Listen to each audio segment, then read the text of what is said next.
joined now by WCBL President Kevin Kavami. And Kevin, first WCBL All-Star game here in Edmonton. I guess first off, what was it about Edmonton that was the right fit to have this All-Star game? Well, I think, the visioning committee that did a lot of work in the 2018 season decided that bringing back an All-Star game was a good idea for the league in trying to increase its profile and get more word out about the quality of baseball that we have in the league. And, Edmonton has a great sports history. The stadium is one of the biggest in the league. Well, it is the biggest in the league. And, the energy that Pat and the prospects had toward putting an All-Star game on made it basically a no-brainer. And it's one of several changes, like you mentioned, longer schedule. How have you liked the way that this season has continued to progress and some of those changes are starting to come to fruition? Well, I don't know if we've really noticed any. The season's about at the halfway mark or just past the halfway mark now. The change is going to be that all the teams are going to be playing a little bit into the first week of August. So it hasn't really felt any differently than any other year to us. So we'll have to see, evaluated after the season and next season, how those number of games impacted the teams in the league throughout the league and go from there. Having an event like this, how does that help the growth in terms of just getting media attention, players' attention in terms of recruiting? Well, from the player standpoint, they all like to be recognized, and to recognize 48 of the premier players in the league is great for them, and it shows that we appreciate their efforts in the WCBL each and every summer. So that's great for them.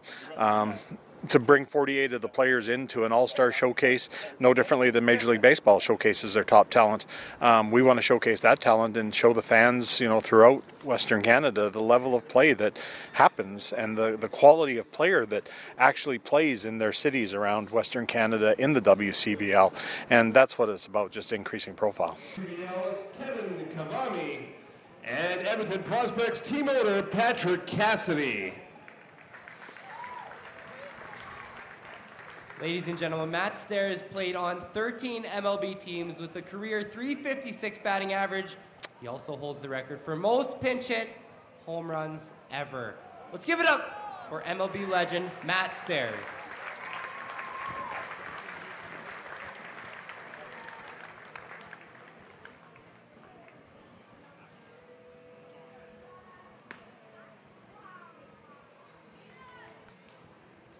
Good evening, Edmonton baseball fans. Welcome to the inaugural WCBL All-Star Game here in the greatest city in Alberta, Edmonton.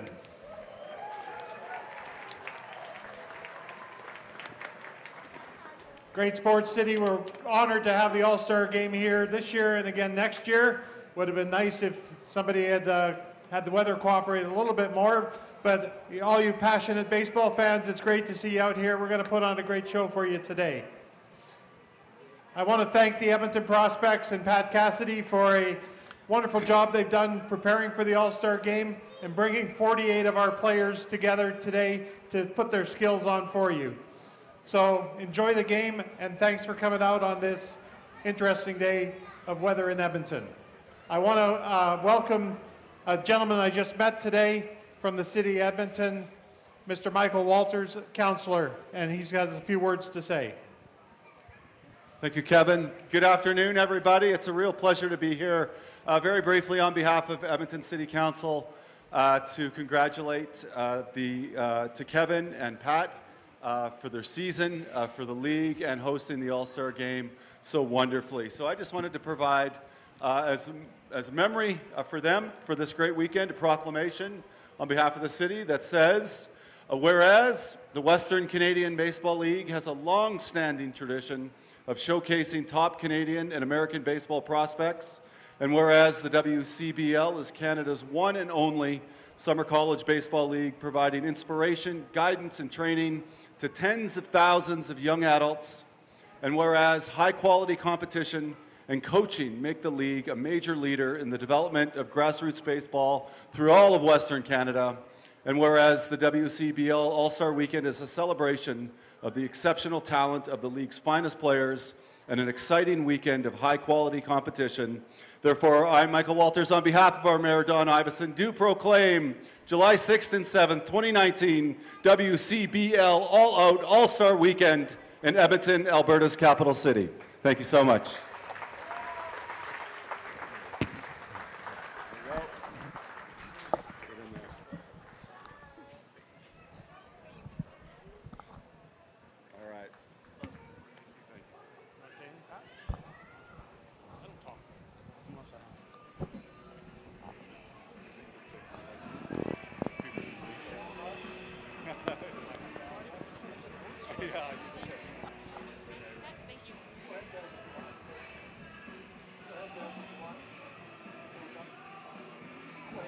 All right, very pleasant Sunday afternoon, everybody. It's fairly pleasant, at least now. It was not earlier on today. What is new, it was raining during the entire exhibition of the home run contest and previous to that. But it appears, John, that we're going to get this one in tonight. It's starting to clear in the western sky. And the good thing is it's not cold. It's not cold, and again, the field crew has done an unbelievable job getting the field ready. Home plate and all the bases. I think it's going to be a real nice night, clearing off a bit, drying out a little bit. Well, you get a look at the area of home plate and the umpiring crew tonight calling the balls and strikes. Ron Shuchek, Corey Davis at first base, John O at second. John Oko and Matt Payne will be the umpire working at third. We'll give you the starting lineup for the Eastern Division Ball Club. And leading things off and playing in center field, it's Gerrit Perez. Batting second to shortstop is Adam Dela Cruz. Three-hitter in the lineup is the DH, Griffin Keller. And Jack Berry will play at third base, and they'll bat him in the cleanup spot, batting .333. We'll give you the club teams as they come to the plate. Jack Lang is the first baseman. Noah Barron is the right fielder. Michael Borst will play in left field tonight, bat seventh. Cole Warkin will do the catching and bat eighth. And Jordy Mcdougald at second base will be the 9-hole hitter today. And up on the mound, pitching for the Eastern Division, it'll be Michael Batten. Phil Curtis of the Weyburn Beavers, the field manager. Ruben Rodriguez from the Swift Current 57s, one of the coaches. Bo Robideau of the Weyburn Beavers, another coach. And Jason Vena, the Regina Red Sox, also on the coaching staff. Here's the way the Alberta division, or the Western division of the Western Canada Baseball League, and here's how they line up today. By the way, the exhibition game, a presentation of Liquor Depot. We certainly would like to thank them. They're just about everywhere in the Edmonton area, Liquor Depot. Leading it off, it'll be Tristan Peters, the number one hitter in the Western Canada League, batting .460. Peters will play in center field. Richard Macarenas is the shortstop. He'll bat second. Austin Soika will play at third base. Caleb Warden, the designated hitter, and he won the home run hitting contest this afternoon, John. And he hit one beyond the boulevard and out into the west parking lot, a big left-hand pull hitter. He can really crank them. Liam Rahela, the second baseman. Jake Geary of the Prospects will bat sixth tonight. He'll do the catching. He'll be the starting catcher. We'll have all kinds of substitutions, as you can well imagine, in an all-star game. Tanner Ness at first base. Travis Hunt of the Prospects will be in right field. And Josh McIntyre will play in left field. And he'll bat ninth, and up on the bump, it'll be Hunter Boyd to start things off for the Western Division Club. Of course, he's an Edmonton Prospect pitcher and enjoying just a great year. Again, Caleb Warden of the Lethbridge Bulls. He's a ball player out of Frisco, Texas, out of Arkansas Tech University. Had about 9 home runs during the home run hitting contest as the rain was coming down. They really did battle to get through that. It's the last couple of weeks have just been unbelievable. There's enough things you have to battle in baseball, but when you have to add the weather to it too, it's just a long day. Well, it was unreal, and they had to keep changing the balls into the basket and so on. But the thing about Caleb Warden that just impressed me is the number of balls he put out on the road, Al. I wouldn't want to have been driving through there when he was hitting. 4 games in the Western Canada Baseball League last night to wrap up the first half of regular season play. Brooks and Regina split a doubleheader. Brooks wins the opener 5-4. Regina prevailed in the nightcap 5-3. Weyburn defeated Lethbridge 12-2. And the Moose Jaw Miller Express in a 10-inning ball game came back, and they won their ball game over the Fort McMurray Giants 11-10. Now the introductions are going on to the field of play, so let's pick that up as we speak.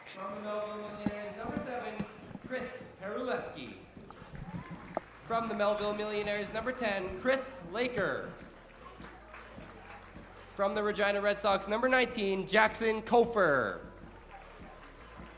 From the Weyburn Beavers, number 19, Seth Haig. From the Yorkton Cardinals, number 26, Jake Anderson. From the Weyburn Beavers, number 32, Christian Vick. From the Swift Current 57s, number 34, Garrett Alexander. From the Weyburn Beavers, number 34, Jacob Standridge. From the Swift Current 57s, number 35, Zachary Patterson. Now moving on to your catchers from the Swift Current 57s, number 9, Alex Stinnett. From the Yorkton Cardinals, number 30, Matthew Corman. From the Swift Current 57s, number 40, Tanner Holland. Moving on to the infielders from the Weyburn Beavers, number 2, Justin Summers. And now for your Eastern Division starting lineup, hitting leadoff from the Weyburn Beavers, playing center field, number 5, Gerrit Perez. Hitting second from the Regina Red Sox, shortstop, number 4, Adam Dela Cruz. Hitting third from the Regina Red Sox, DH, number 37, Griffin Keller. From the Weyburn Beavers, number 19, playing third base, hitting cleanup, Jack Barry. Hitting fifth from the Swift Current 57s, number 32, first baseman, Jack Large.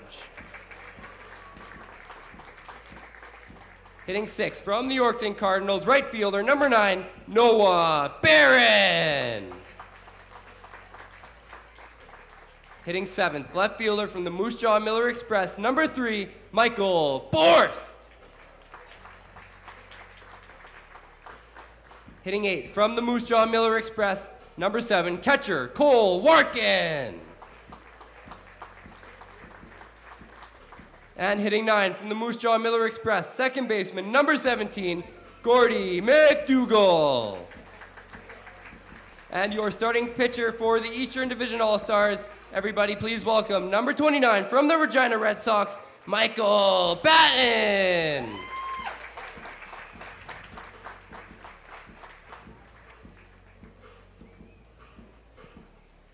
Now, for your Western Division All-Stars, everybody please welcome Okotoks Dogs head coach, Mitch Schmidt. From the Edmonton Prospects, Jordan Blondell. From the Brooks Bombers, Kyle McKinnon. And from the Okotoks Dogs, Dave Robb. Now to introduce our pitchers for tonight, from the Medicine Hat Mavericks, number 18, Flynn Ridley. From the Lethbridge Bulls, number 21, Jaden Griffin. From the Okotoks Dogs, number 25, Andrew Yates. From the Lethbridge Bulls, number 27, Ben Irwin. From the Brooks Bombers, number 30, Nick Garcia. From the Edmonton Prospects, number 33, David Wiley. And from the Fort McMurray Giants, number 44, Will Langford. Now for your catchers from the Fort McMurray Giants, number 13, Richard Ortiz. For your outfielders, number 24, from the Okotoks Dogs, Davis Tadosachuk. For your infielders, number 2, from the Fort McMurray Giants, Max Hewitt. From the Lethbridge Bulls, number 3, Ashton Roy. From the Medicine Hat Mavericks, number 9, Nolan Radai. From the Brooks Bombers, number 22, McCoy Pierce. From the Okotoks Dogs, number 29, Jackson Balke. Now, baseball fans, it's time for your Eastern Division starting lineup. Playing right field from the Edmonton Prospects, number 49, Travis Hunt.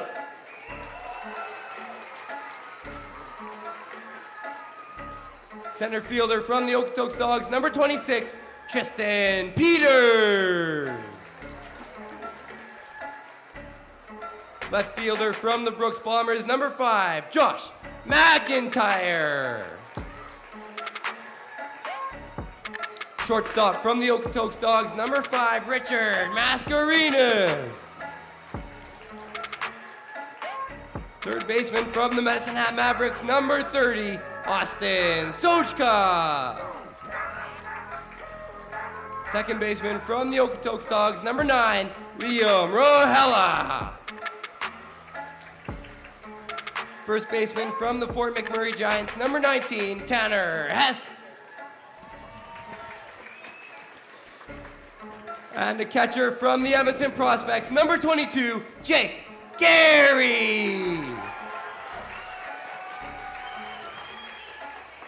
And your Western Division starting pitcher for tonight from the Edmonton Prospects, number 45, Hunter Boyd.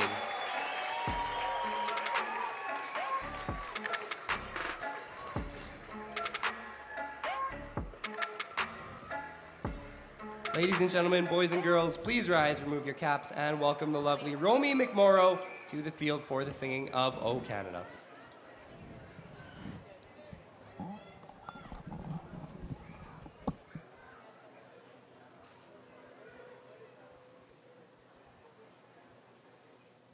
Thanks for coming out with me. That's gonna hit me right in the face.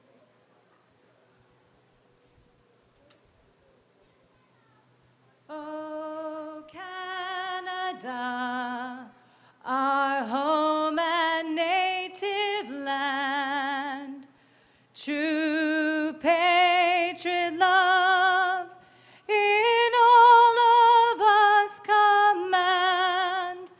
With glowing hearts we see thee rise, the true north strong and free. From far and wide, O Canada, we stand on guard for thee. God, keep our land glorious and free. O Canada, we stand on guard for thee. O Canada, we stand on guard for thee.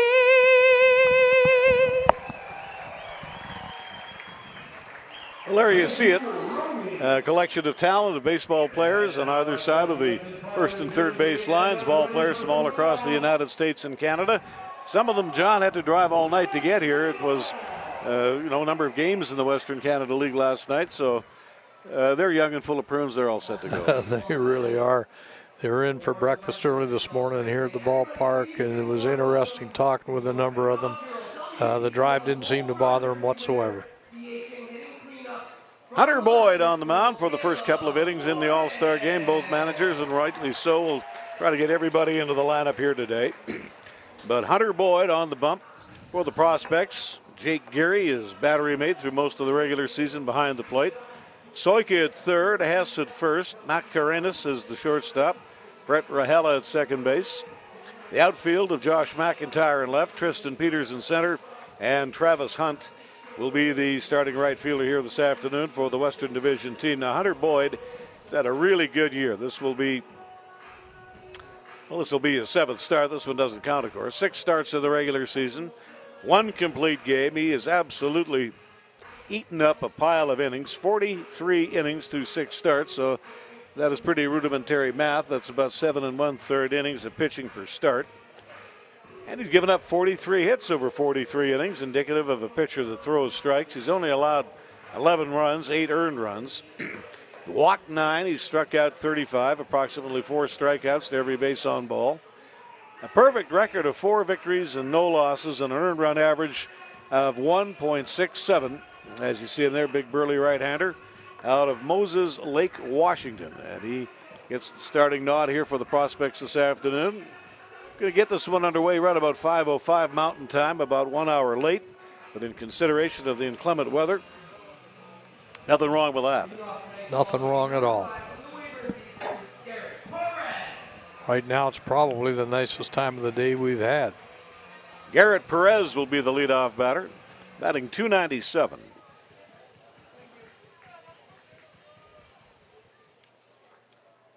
The Eastern Division club getting it underway here in the top half of the first inning. Hunter Boyd into the wind, and the pitch is swung on and missed. Gerrit Perez from the Weyburn Beavers out of Oklahoma City attends Southern Nazarene University. The Alberta Division team with the infield back, and the pitch is a fastball high and hot. And we sit at 1 ball and 1 strike. 5:04 Mountain Time is the first annual Western Canadian Baseball League All-Star Game gets underway, courtesy of Liquor Depot. They are the title sponsor. Hunter Boyd is working fast like we've seen him do all year. Gets the ball back on the mound and just cuts her loose. And the 1-2 pitch will bring the count even at 2 balls and 2 strikes. Phil Curtis of the Beavers, the field manager for the Saskatchewan Division Club. Ruben Rodriguez, Bo Robideau, and Jason Vena on the coaching staff. There he runs that breaking ball in. It's swung on and it's missed. Hunter Boyd with a K. Real nice breaking ball on that outside corner. Get the strikeout. Adam Dela Cruz will be the batter. Dela Cruz, Regina Red Sox ball player, comes from the Bronx in New York, home of Yankee Stadium, Southeastern University. Boyd is ready. He rocks and delivers, and he overthrew the fastball. It's up there a little high. 1 ball and no strikes. At the All-Star break, the Okotoks Dogs lead the Western Division with a 24-6 record, playing .800 baseball. The Weyburn Beavers at 21-7 lead the Saskatchewan Division. They're playing .750 baseball. Tomorrow will be an off day in the Western Canada League. Everybody get back at it on Tuesday. The Prospects will open up a series against the Swift Current 57s. Tuesday, Wednesday, Thursday, and back Friday through the weekend against the Melville Millionaires. And with any luck at all, we'll finally start to get some weather. We sure hope so. Dela Cruz hitting .317. Bends his knees, the right-hand batter up there, and the pitch to him is right down Broadway. That'll bring the count even at 2 balls and 2 strikes. Of course, the All-Star break in the big leagues will start after the completion of all the games today. They try to schedule as many matinee games as they can on the All-Star break. Ball is on the fists, and it's popped up off first base in foul territory and out of play. Now, this is an excellent infield that Hunter Boyd has behind him. And we've seen these players play. They can all move. They can all throw.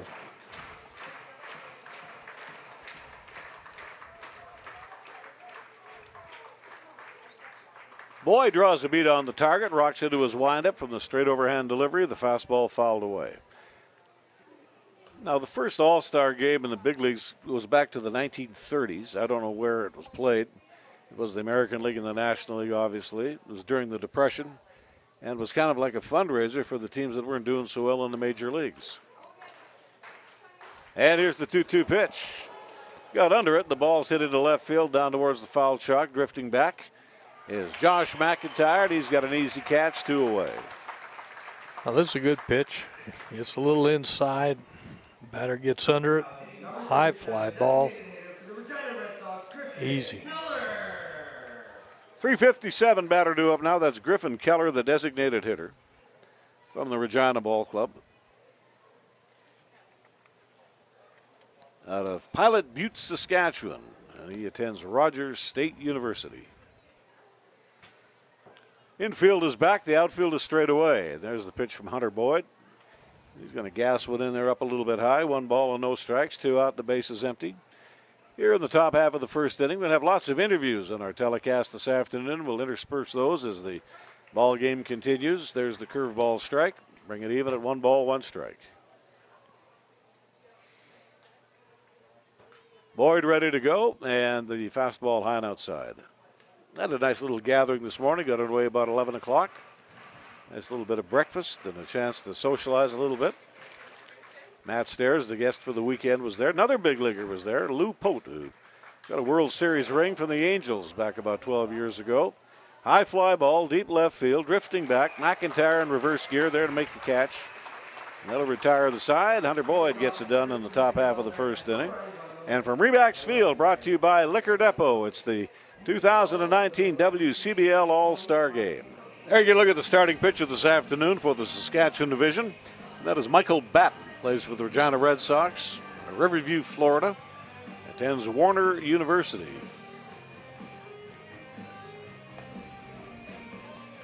He's going up against a pretty good hitter in Tristan Peters from the Okotoks Dogs. He put on a clinic here last night.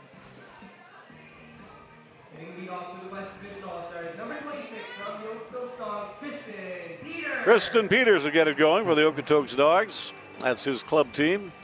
Smoking the ball this year. He's just raking, hitting .460. Not much more needs to be said.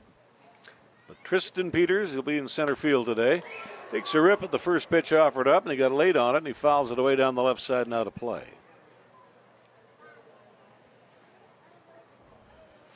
Peters out of Winnipeg, and he goes to school down in the Phoenix Valley, Chandler Gilbert Community College.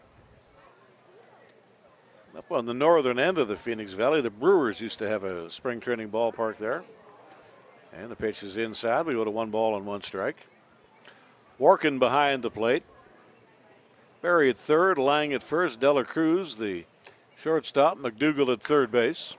There's the ball hit in the air to right field. And a long run drifting back and reaching over and making the catch. It's Noah Guerin. Makes a nice play. Drew a beat on the ball, ran a real nice route to it. Extends his left arm over and makes the catch. Got a good jump on the ball and kept striding out. Kept it smooth. Richard Macarenas will be the batter. From the Okotoks Dogs, a .390 batter.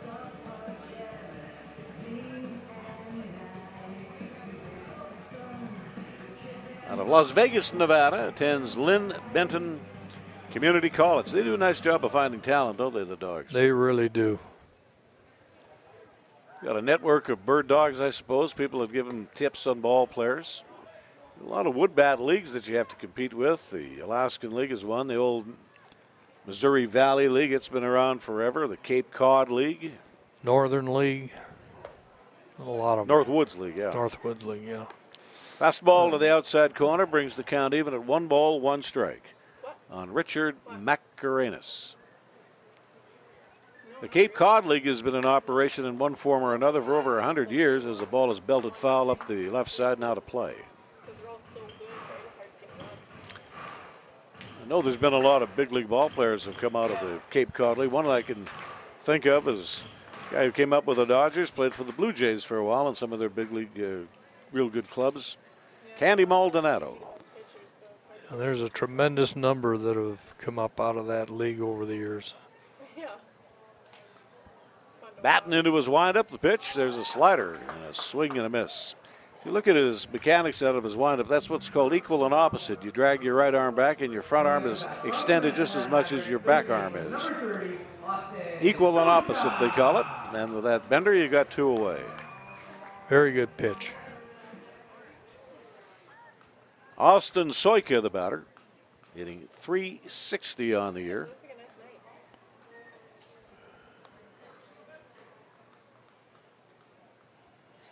From the Medicine Hat Mavericks, Huntington Beach, California, attends Oklahoma Wesleyan University.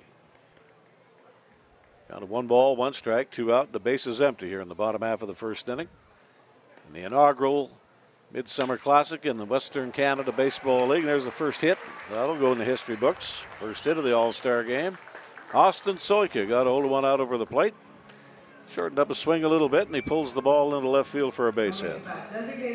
Excellent bat control by Soika. Caleb Warden will be the batter. They got him in the 4-hole today as the designated hitter. He won the home run hitting contest. Big left-hand pull hitter from the Lethbridge Bulls, Frisco, Texas. Attends Arkansas Tech University. And the majority of his home runs were right out on the road. There he looks at the pitch. The runner goes. Here's the throw. No tag necessary. A clean steal for Austin Soika. Good jump by Soika here. And way ahead on it. There's no way the catcher was going to get him.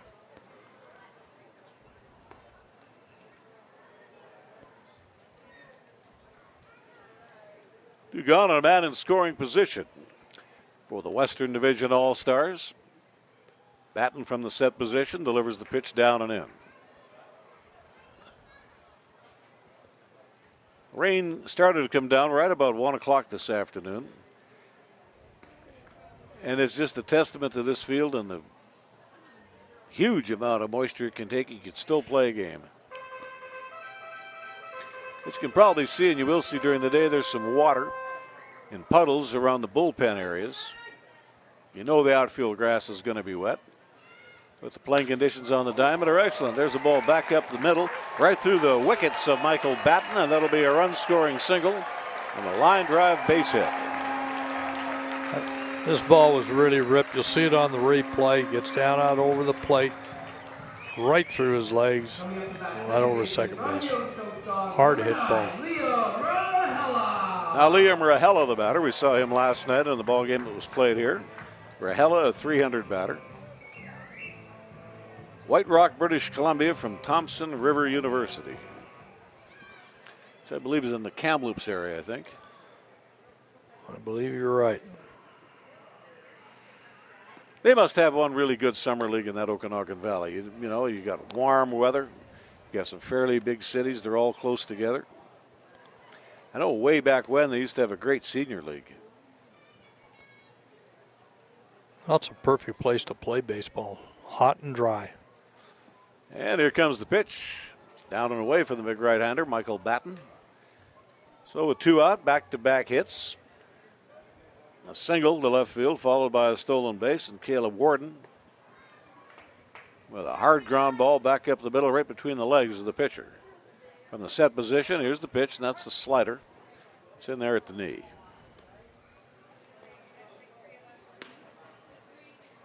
The Big League All-Star Game will be played in a couple of days at what used to be called Jacobs Field in Cleveland. I'm not sure what the new name is, but it is a beautiful park. I was in Cleveland one time on a soccer assignment right downtown. The old park, of course, was the biggest in the major leagues. It seated over 90,000 with the fewest attendance. Yeah. The mistake by the lake, they used to call it. And here's the 3-1 pitch. Strike on the inside corner. Ron Schuchuk is the plate umpire. Saw him in the independent pro leagues for a couple of years. Corey Davis at first base, John Oko at second, and Matt Payne is the umpire working at third. I see a lot of pitchers today. And a right-hander up and throwing in the Saskatchewan Division bullpen down the right field line. With a late swing on a fastball, the count is full, 3-2. And Caleb Warden will get out on the pedway. He'll be off and running with the pitch.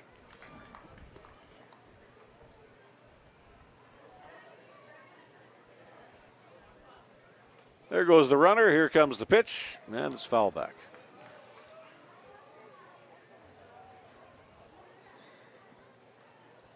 This is one thing we saw from Liam Rahela last night. He has good at bats.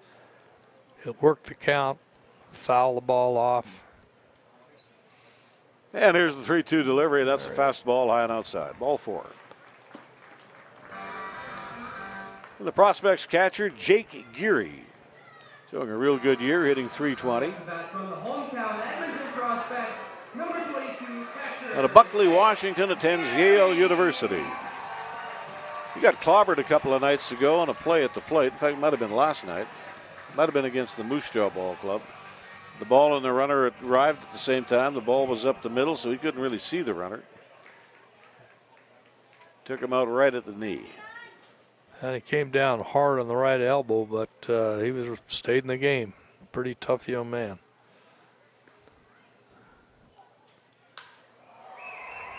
He takes a swat at the first pitch. It's a little looping fly ball up the middle. Drifting in is Gerrit Perez to make the play.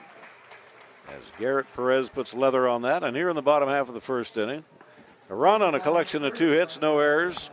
2 men left on base, 1 inning done. The Alberta division is up by a run. It's the 2019 Western Canada Baseball League All-Star Game, brought to you by Liquor Depot on ICU Video. Joined now by Jack Barry of the Weyburn Beavers. And Jack, we've got guys here from Canada, from the United States, but you yourself, maybe the most interesting story from Australia. Tell me about growing up in Australia, playing baseball, and what it means to be here at the All-Star Game. Oh, mate, it's a huge privilege. I'm very honoured to be here. I mean, baseball in Australia isn't as big what it is compared to Canada or the US, so we kind of started on a bit of a, slow step, but I mean it's not too bad. Like, it's getting a lot bigger, getting a lot better, if you're good enough, you can get out of there, go to college, play professional baseball. It's just being able to get people to see you. So in Australia, who are the ball players that you looked up to? Guys like Dave Nilsson, Phil Stockman, the guys who've been in the big leagues, who are Australians, Grant Balfour, just guys who are just hard-nosed dudes who love to play the game, played the game hard, and in the right way. So I honestly, just those guys, and being able to be coached by those guys is pretty cool too. So those guys, yeah. And you yourself having just a tremendous summer so far, you and your team. What's led to both the individual success and the team success? Team chemistry, honestly, 100% hands down. Like we rocked up here, and all of our guys were just mates straight away from the get-go. There was no beef, there was no confrontation. Everyone's just got along really, really great. So it's awesome to have a bunch of guys that have your back there, and even though you've just met them for a month or two, it feels like you've known them for a lifetime. So I'm very blessed to be with Weyburn, and great bunch of guys. So yeah. Appreciate the time. Enjoy the day. Thanks, mate. Appreciate it. On to the second inning. Hunter Boyd will face the 4, 5, 6 hitters in the Saskatchewan division lineup. Jack Barry, the third baseman, a .333 batter. He'll lead it off. He's from the Weyburn Beavers out of Maleny, Australia. Attends Byron College. We had a little Australian pitcher back here with the Twins at AAA. And he actually got some time in the big leagues with Toronto Blue Jays. Michael Nakamura was his name. Everybody loved Naki. He was from, I'm just trying to remember the name of this town in Australia.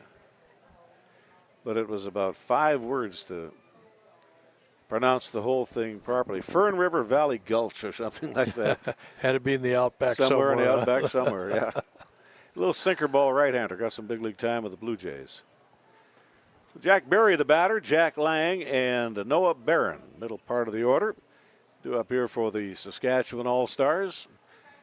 Noah Gap rocks into his windup, and a breaking ball is hit in the air, popped up, short right field. And on the run in, here to make the catch is Travis Hunt, 1 away. This is the play on a pop-up. Outfielder will call off the infielder. He's got the best angle on it. You see both first baseman, second baseman going out and getting out of the way as Travis Hunt called them off, made the catch. The batter got crossed up a little bit. He was looking for something hard in, and he got something soft away. And Jack Lang is the batter, a first baseman hitting .333. And that is the uniform of the Swift Current 57s. It's hard to miss. That is just about as bright a uniform as I've ever seen. Fly ball out the middle, and Tristan Peters drifts back and towards the left field gap to make the catch. Hunter Boyd, 5 batters up, 5 batters down. Real good pitch. Got it down, and batter got underneath it. Like you say, those uniforms, Al, boy, you'd never lose. You want to go hunting in the fall wearing that, you'd never get shot. Never get shot, and at night you'd never get hit. Noah Barron from the Yorkton Cardinals out of Hoover, Alabama, Pearl River Community College. Wind in the pitch, and a strike on the inside half of the plate, 0-1. The Alberta Ball Club with a left-hander heating up in the bullpen. We'll have a new pitcher, I would think, coming in for the bottom of 2. Got a right-hander warming up for the Saskatchewan All-Stars. Pitch is down and away. We go to 1 ball and 1 strike. Saw some pretty nice power earlier this afternoon during the home run hitting contest. Now, that's when you're getting a batting practice pitch from 40 feet away. Now you're facing a pitcher from 6 inches away who throws those nasty breaking balls. High hopper to the shortstop. Macarenas into the hole, gathers it in, sidearms to the target. 6 up, 6 down. El Perfecto today for the big right-hander from Moses Lake, Washington, Hunter Board. Zeros across. Bottom of 2 coming up and brought to you by the Liquor Depot. It's the 2019 Western Canada Baseball League All-Star Game on ICU Video. New pitcher into the ball game, Chris Paraleski from the Melville Millionaires. San Diego, California ball player. Cal State Northridge is the college assignment for Paraleski. Through the first half of the season, he had 5 starts, 4 relief appearances, 37 and 2/3 innings of pitching, 29 hits, 11 runs, 6 earned, 12 base on balls, and 36 strikeouts at a microscopic 1.43 earned run average. Paraleski throws a strike, and it's 0-1. Tanner Ness, the first baseman, the batter up. A 350 hitter. So Michael Barton works 1 inning, coughs up 1 earned run on 2 hits, 1 strikeout and 1 base on ball. Tanner Ness, a 350 hitter from the Fort McMurray Giants.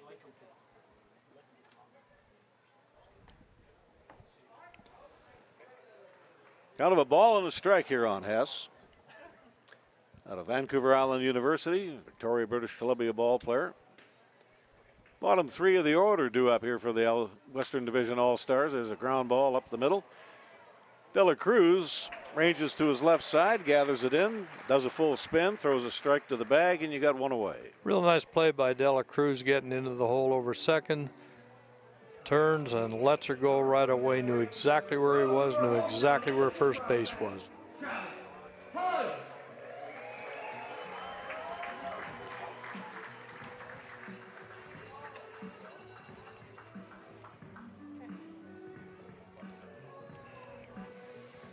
So 1 up and 1 down here in the bottom of 2. Paraleski delivers. Throws the slider down the middle. It's a called strike, and it's 0-1. Travis Hunt, the batter up. Game in, game out, he's been a measure of consistency for the Prospects. Batting at .360 on the year. First couple of games of the season, he recorded 3 outfield assists, and you might go a whole season and not get one of those. All 3 of them, too, were the long throw from right field to third base. He's got a very strong arm, very accurate arm, and he's got tremendous movement. The wind up in the 0-2 pitch. Breaking ball is low and away. A little bit of blue sky here today. Temperature might be 60 Fahrenheit, which would be the high teens centigrade. A nasty night at the ballpark last night, and rain for hours after the game was over. Here's an off-speed breaking ball, a swing and a miss. Caught him on a good pitch. Dropped her right off the edge. 12-6 curveball. From the Brooks Bombers, Josh McIntyre, the batter, hitting .330 on the season for the Bombers. Paraleski into the windup. Tosses that big slow hook in there for a strike. 0-1.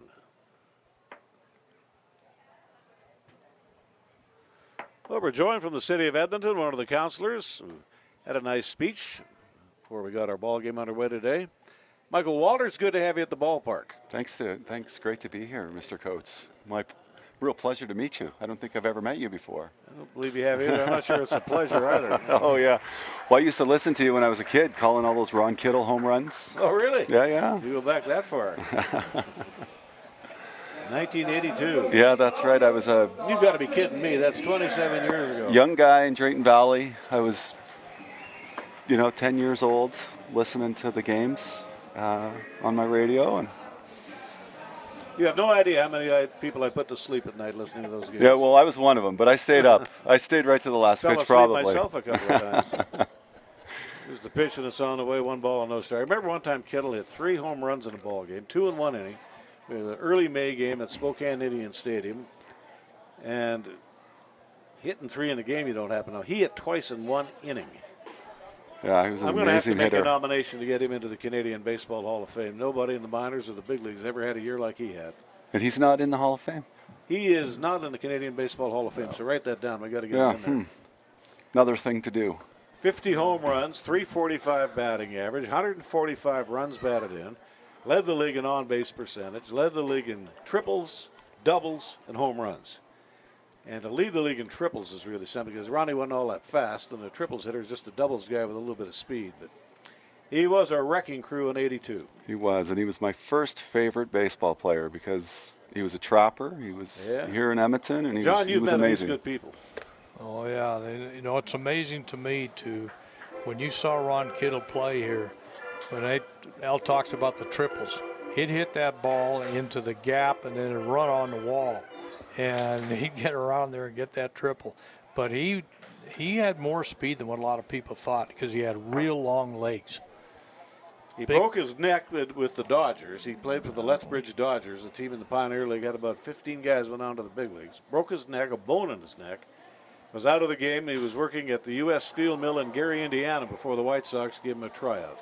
There's a ball that's belted out into left field in foul territory. Michael Borst had a great effort to try to get to that ball. Then, of course, he hits the side slope of the mound in the bullpen. Now, we've seen Borst play here before. He's got excellent speed, great effort out there. To do that in an all-star game, I'm not sure you'd see that in the big leagues. No, a lot of those guys just pull up and let her go. Yeah, low risk. He went on the following year to be the American League Rookie of the Year. And there's only about 5 players in the history of the game that have put the ball on the roof at Tiger Stadium, and he's one of them. And that has got to be somewhere around a 550-foot shot to do that. Here the count of 2 balls and 2 strikes. Paraleski, the right-hander, delivers. So other than Mr. Kittle, who was the next most prolific home run hitter that came through here?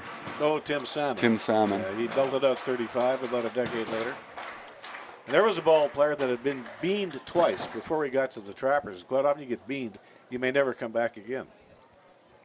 Here's the 3-2 pitch with the runner going, and this ball is belted out into right field. The run and hit play on with 2 away. That'll put men at first and third. The gentleman that you probably met earlier today was only with the AAA club for a short period of time. Oh, Mr. Stairs. Matty could park him out of any ballpark either. He ended up with something like 256 big league home runs. He played a long time. You look, he's a fairly short man, but those powerful hips, tremendous arms, you get through on the bat really quick. He was joking earlier that he was glad he didn't pitch for a living. That would have been something to see. Well, I was at the game last night, and he was hoping he'd get it across the plate today, but you know what? You're he on did city a good council. job. There were some nasty rumors for a couple of years that this place might get mothballed. And I met your mayor one time after a friend of mine's funeral. He didn't know who I was from Adam. I said, "Don't you ever wreck this park. Just don't do it." Well, I've said I'm pretty much a centrist, middle-of-the-road political leader, political thinker, and not prone to chaining myself to things. Yeah. But I would chain myself to this ballpark. Yeah. This is a gem in our valley. It's a great amenity for our city, and we got to build this area up around it as part of it. And that's why I've been working hard this year to try to support Pat as much as I can and support the park. Well, the moon and the stars were aligned just right to get it built to begin with. Yeah, that's right. They really were. Yeah. So that was the old John Ducey Park. There was nothing. We couldn't even pound outfield fence signs into the wood anymore. There was nothing left to hit. Right. We were playing a game, and the guy in the visiting clubhouse plugged in the toaster, and the lights went out. Lights in the press box went out. I mean, we couldn't get electricians to work on the scoreboard. That's they wouldn't touch it. Before we had asset management. Well, one thing they did when they built this ballpark, there is no park I know that could absorb the amount of rain we've had the last number of days and be able to play in the outfield like we can today. The old park would be a slough out there. Yeah, that's right. Lots of pooling. Well, it's an incredible amenity for our city and something that needs to be built on and around. I think those rumors a few years ago were part of a conversation about how to get this area developed, which is a long time coming. Mm-hmm. And, certainly people imagining all kinds of different things and different ways to create real estate opportunities. But I think real estate opportunities matter second to quality of life in our city. And this adds an incredible quality of life that we have to hang on to. It certainly does. And so for us as a council to make sure that we protect our amenities, invest in them, work with the community, the business owners like Pat, to fill these places up and provide a good quality product. You're singing my song. I All can right. tell you that right now. 1 run on 3 hits. No errors. 2 men left on base. 2 complete. Here at the WCBL All-Star Game, and Andrew Peer, take it away. Thank you very much, Al. With this All-Star Game here, we've got players from as nearby as Spruce Grove, as far away as Australia in the case of Ben Irwin, the player from Spruce Grove, and Jack Barry, the third baseman from Weyburn, being from Australia. Catching up with Jack before the game, he was telling me how baseball is starting to really make some inroads in the country of Australia, though still feels it's probably at least the third sport in behind both cricket and rugby. But growing up there, they have a Major League Baseball Winter League, and he was able to pick up some heroes watching those games and continuing to grow the sport, and now applying his trait down in the deepest part of southern Saskatchewan. Al, John, back up to you guys. We have a new pitcher in and from the Lethbridge Bulls, Jaden Griffin, number 21. Left-handed pitcher, Lower Sackville, Nova Scotia, Vauxhall Academy. All right, a 2-inning distance for Hunter Boyd, and he was pretty much el perfecto. No runs, no earned runs, no hits, 1 strikeout, and no base on balls. Lower Sackville, Nova Scotia, as you said, out of the Vauxhall Baseball Academy. Hey, nice job. Thank you very much. Thanks. You bet. Don't be a stranger. All right. You got to get a picture of me. I got to get a turnaround. Michael Borst will be the batter to lead things off. Thanks. Perfect. Yeah, see you. You bet. Nova Scotia, a place called Brooklyn, Nova Scotia, the hometown of one of my all-time favorite country music singers, Hank Snow. Do you know, Al, what a great guitarist Hank Snow was? Oh, he could pick it. He really could. Actually, a couple of his best albums were instrumentals. He had the biggest selling single of the 1950s, I'm Moving On. That's still played by a lot of people all over North America. We used to play in Nashville, and I think I set the record after the ball game was completed to get to Tootsie's before last call. Right by the Church of Country Music, the Ryman Auditorium. Right by Ryman, yeah. And it's only basically, a half a block from Bridgestone Arena. Yeah, just from the hockey rink? Yeah, just right across the road. Bottom 3 of the order here for the Saskatchewan All-Stars. The left-hander kicks and deals, and it's a fastball in on the hands, fouled away. Good pitch. He really jammed him.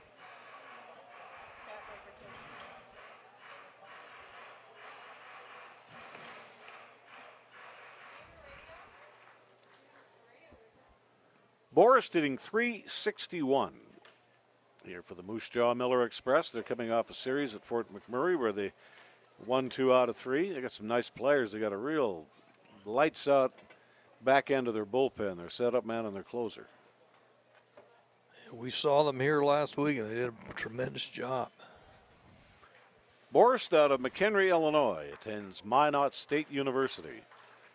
And the 1-2 pitch, fastball below the label, right up on the hands, fouled away. Again, Hunter Boyd with a 2-inning distance of scoreless baseball, 1 strikeout. Did not walk a batter.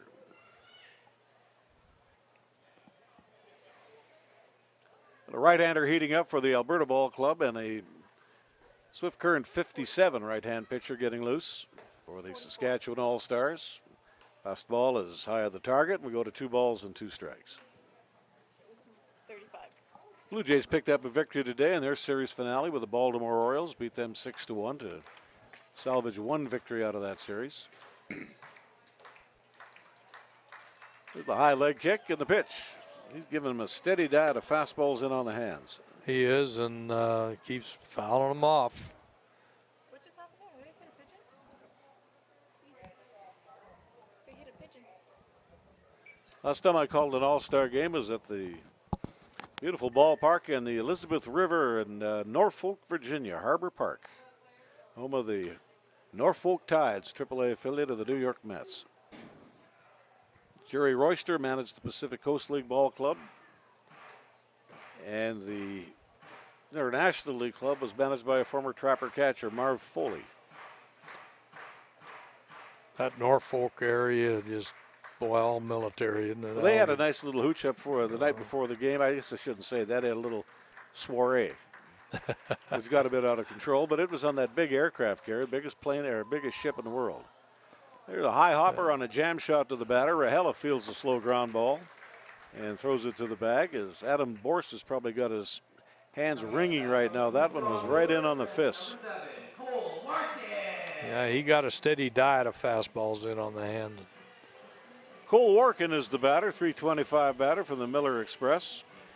Comes out of the Queen City, attends Erskine College. Putting these games on are not easy to do. Now, it certainly helps if you get nice weather, but a lot of people did a lot of hard work to put this All-Star game on. They don't just happen. It's like anything else in life that's worthwhile doing. It's not necessarily easy. It isn't easy. The organization to get all the players here, get the owners here. And here comes the 1-0 delivery. Ball is hit in the air, right field. It's a high pop fly. The batter got under it, and Travis Hunt is there to make the catch. He was camped under that 2-away. And Jaden Griffin has shown me a little something. He's got a fastball, and he's not scared to use it. He uses it, and he sure uses it well and jams these batters. He gets right in on the hands. Jordy Mcdougald, the batter, and he's out of Lumsden, Saskatchewan, attends Minot State University. Here with the Miller Express. And maybe as good a third baseman as we've Yeah, seen. he's nice. He put on a clinic here. There he takes a rip at an off-speed breaking ball, a backdoor hook. Strike one to the batter, Jordy Mcdougald.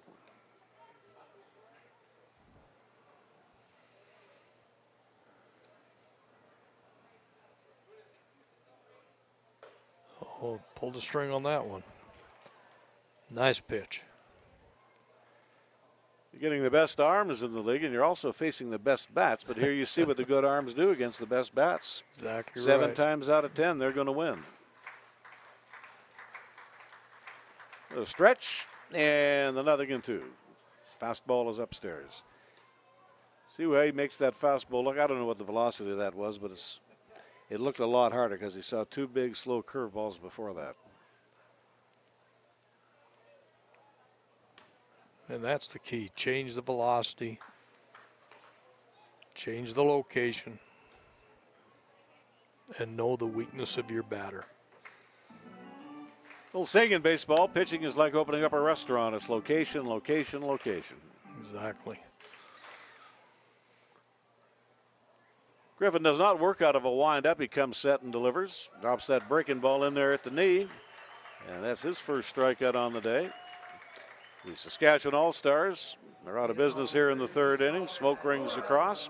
2.5 innings in the books. The Western Canada Baseball League All-Star game from Remax Field.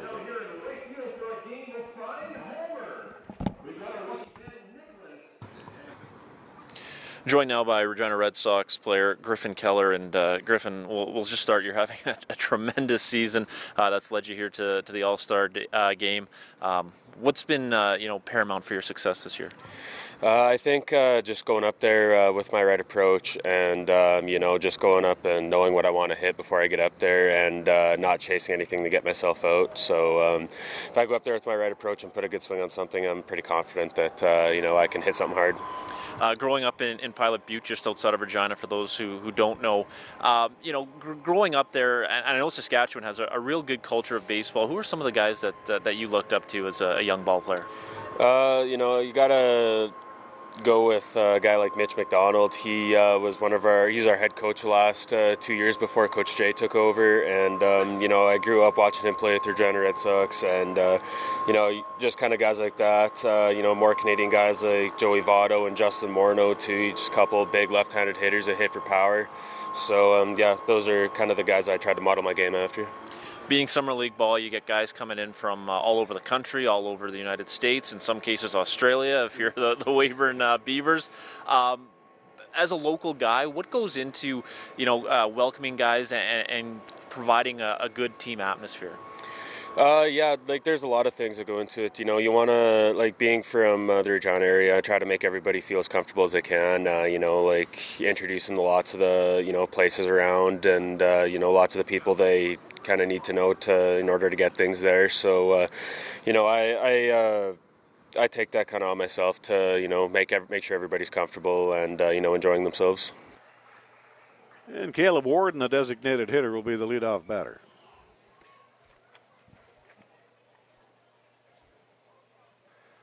Patterson with 6 starts on the season. For the 57s, big burly right-hander comes to the plate, and he delivers high, 1 ball and no strikes. 31 and a third innings of pitching, 27 hits, 12 runs, 10 earned. 9 walks, 43 strikeouts. That was a backdoor breaking ball, leaving the count up with a ball and a strike.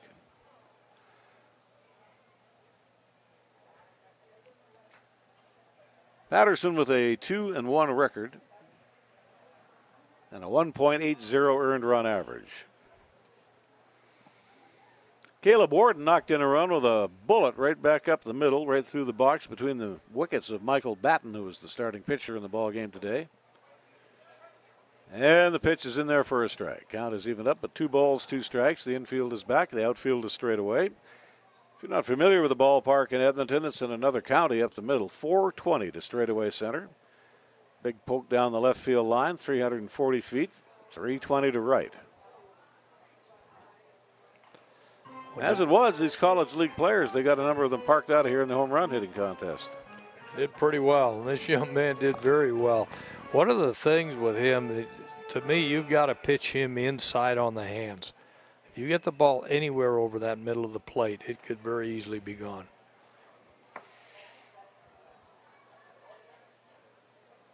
Every pitcher is going to get an inning here in the ball game today. What you don't want to have happen is extra innings. That's for sure. There's going to be somebody from the field probably going to be pitching. Yeah, the pitch has popped up. It was a fastball on the hands. Short left field, drifting back is Jack Berry, the third baseman, 1 away. Good pitch. Got in on the hands and got the pop up. And Liam Rahela, the batter. He is part of that juggernaut of a Okotoks Dogs ball club.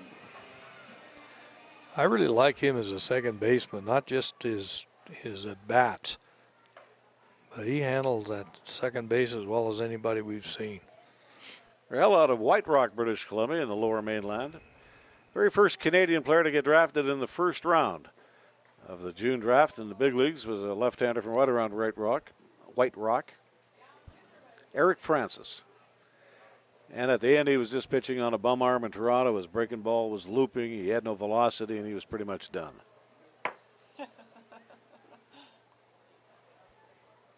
He was drafted, I want to say, by the Colorado Rockies.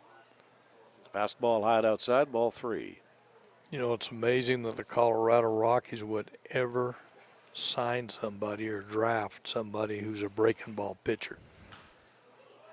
Well, I would have to say they had pretty good luck with another White Rock player, a guy named, played out in right field for them. Larry Walker. Yeah, Larry was a pretty good ball player. You know, that big year he had, the National League MVP, and somehow he's not Canada's Athlete of the Year. Now, you tell me how that works. I didn't understand that at all. You tell me how that works. The one hopper back to the mound, an underhand flip, and you got 2 away. Walker was not very pleased about that. I can't say as I blame him. He was a legitimate 5-tool player. Coming up to bat, number 22 for the Edmonton Prospects, Jake Geary. Jake Geary will be the batter. Now, playing in Colorado, it's really hard for a pitcher, the breaking ball. Well, you got to throw a fork ball, you got to throw a sinker ball, you got to something that's going to get beat into the dirt. That's exactly right. It's even worse in Colorado Springs, where we used to play up there, and that's even higher. We played there in the NC2A Regionals 1964, and I'll never forget it. A pop fly just goes out of there. No air at all. Geary flied out his first time through. The pitch to him, he hits it off the head of the bat, and a roller off to the right side. Mcdougald to his glove hand side to grab it. Plays it on to the target, and a 3-up, 3-down inning. So we've got 3 innings into this ball game today, and it's a 2-0 lead for the West Division. Brought to you by Liquor Depot. It's the 2019 Western Canada Baseball League All-Star Game. Here you look at the 4th pitcher in the ball game for the Western Division All-Stars. Big lanky right-hander from the Fort McMurray Giants. Will Langford, Cobourg, Ontario ball player, attends Queen's University. Zach Patterson with an inning of scoreless baseball. Langford with 5 starts, 1 relief appearance this season. 29 2/3 innings, 25 hits, 10 runs, 6 earned runs. He walked 9, he struck out 25. Logs a record of 2-1 and a 1.82 earned run average. And we'll have our first pinch hitter in the ball game.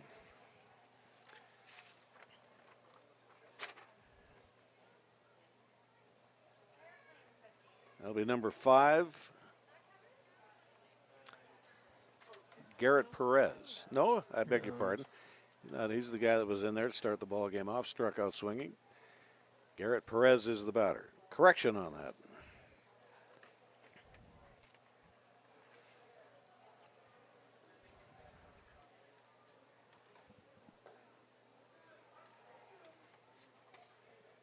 Good fastball for a strike.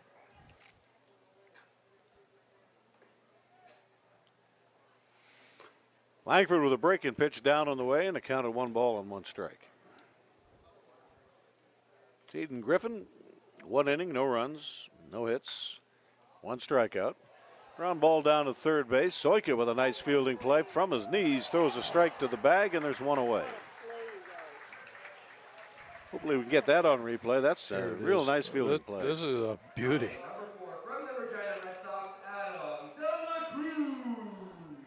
Important thing there is he put it on the bag. Even though it hit the ground first, got it on the bag. Good stretch by the first baseman. 10 up and 10 down for the Western Division pitching here today. Adam Dela Cruz is the batter. Langford into his windup, draws that right arm back, delivers, and the fastball with a late swing, and there's a little pop fly up the middle. Tristan Peters runs in to make the catch, 2 away. Nice job by Tristan Peters calling off Macarenas. Got in there, made the play. Now, the other thing with that was it was a nice job. Very first pitch that Langford threw to that batter was a good breaking ball, and then followed through with a fastball and got him popping up. Pilot Butte, Saskatchewan, the hometown for this Regina Red Sox, as he takes the pitch outside. 1 ball and no strikes. Lifted a fly ball out to left field his first time through. Langford delivers, and he's high and wide. 2 balls and no strikes. Infield is fully back on the middle infield, about midway on the corners. The outfield is straight away. And here's the 2-0 delivery. Popped him up on the infield to the left side of the diamond. And Macarenas, the shortstop, makes the catch, and that'll do it in the top half of the 4th inning. Nothing across for the Saskatchewan All-Stars. As we move along to the bottom half of the 4th inning, it's a 2-0 Western Division lead. And this is brought to you by Liquor Depot, the 2019 WCBL All-Star Game on ICU Video.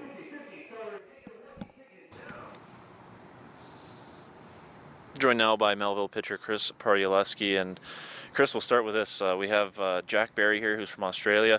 You yourself from a pretty sunny place in San Diego, California, to playing in Melville, Saskatchewan. Just what was it about Melville and this league that drew you there? Well, Coach Keller, obviously. My coach at Cal State University of Northridge knows him very well, so he wanted me to come out here and get to Melville, hopefully bring us some extra wins, get us to the playoffs. Now, you're having a tremendous season. I believe in just 2 of your starts, there's been an earned run allowed. Aside from that, you've been putting up zeros across the board and having just a tremendous year. What's led to your success? Well, some run support from my team always helps. My team's always making plays for me. It's all on my team, honestly. Those are my rocks right there. And being here at the All-Star Game with a number of your teammates, what's that honor mean to you? You know, it's a great deal of honor. I mean, I love these boys with my whole heart. Like, these are my guys. And when you go back to California and you start your NCAA career, is this something you're going to look back and kind of spread the word to the guys? Hey, the WCBL for some summer league ball, it's a pretty good league with events such as this. Oh yeah, for sure. All my friends back home that are younger, I'm going to tell them all about this. Make sure they come up here, play for Melville, play for Regina, all these guys. Perfect. Well, enjoy the day and best of luck. All right, thank you. Complete new battery for the Saskatchewan All-Stars as we move to the last half of the fourth inning. Tanner Holen from the Swift Current 57s out of Manhattan, Kansas. Attends the University of Kentucky, will do the receiving. And Chris Latcher is the new pitcher, big left-hander.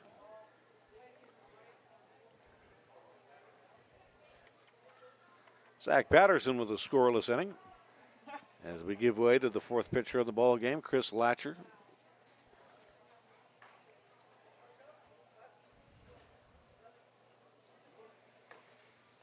And the count is even at a ball and a strike.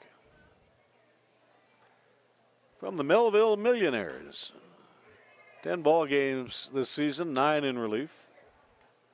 28 1/3 innings, 27 hits, 10 runs, 7 earned runs, 4 walks, 22 strikeouts. Logs a 3-2 record and a 2.22 earned run average. And the pitch. Fastball on the fists, so the salute foul up the right side, now to play. Tomorrow's an off day in the Western Canada League. The Prospects will move on to Swift Current for a 3-game series on Tuesday, Wednesday, and Thursday. Back next weekend, hopefully under clear blue skies. There's a bouncing ball down to third base. Strong throw across the diamond there by Jack Barry. And you got one away. The Melville Millionaires will be in town. Travis Hunt will be the batter. Nice strong arm on that throw. Travis Hunt with that great year going. If you wanted to have my vote for the MVP among the position players this time, if it's voting started today and ended today, it would be this guy right here, Travis Hunt. He does it all, doesn't he? Latcher throws a breaking ball off the plate, 1 ball and no strikes. After hours of rain and a game last night, imagine we had 1,000 fans out here and that stuff, but we did. There's a ball that's drifted out into left field, into the gap. Michael Borst motors over to make the catch, and you've got 2 away. Josh McIntyre will be the batter up. He's got a base hit and a run scored today. He's got under it a little too much. Easy fly ball.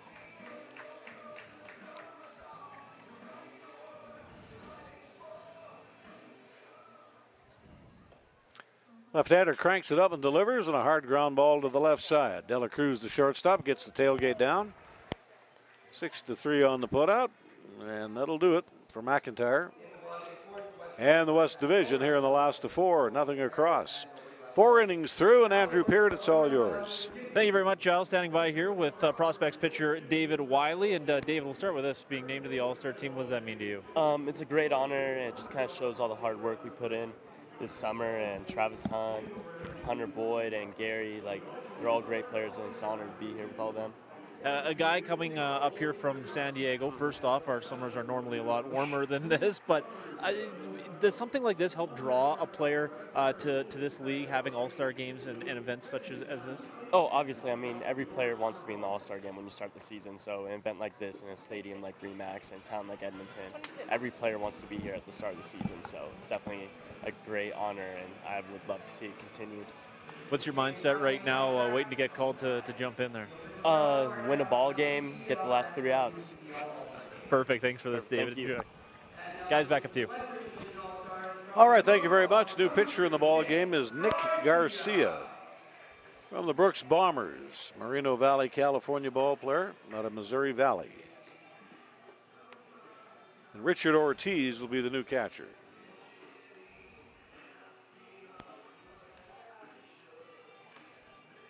And Jack Barry will be the batter.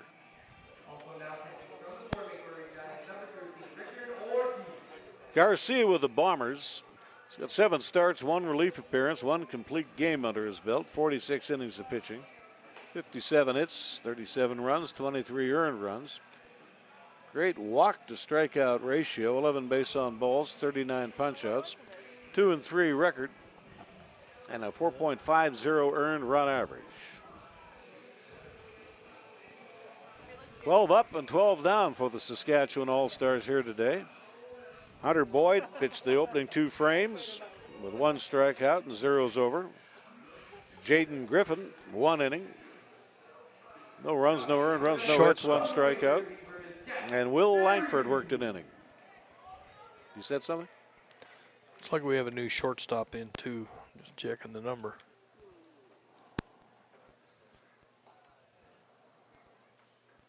Jack Berry, big burly right-handed batter up there, takes a rip at the pitch. It was up in the zone and he fouls it back, strike 1.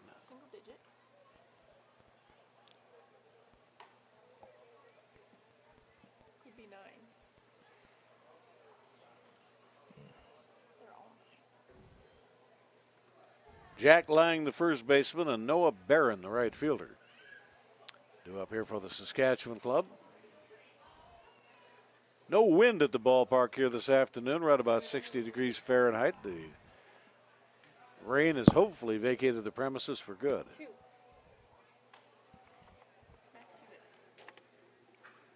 Max Hewitt is the new shortstop. And here's the 2-strike delivery. Fastball is upstairs.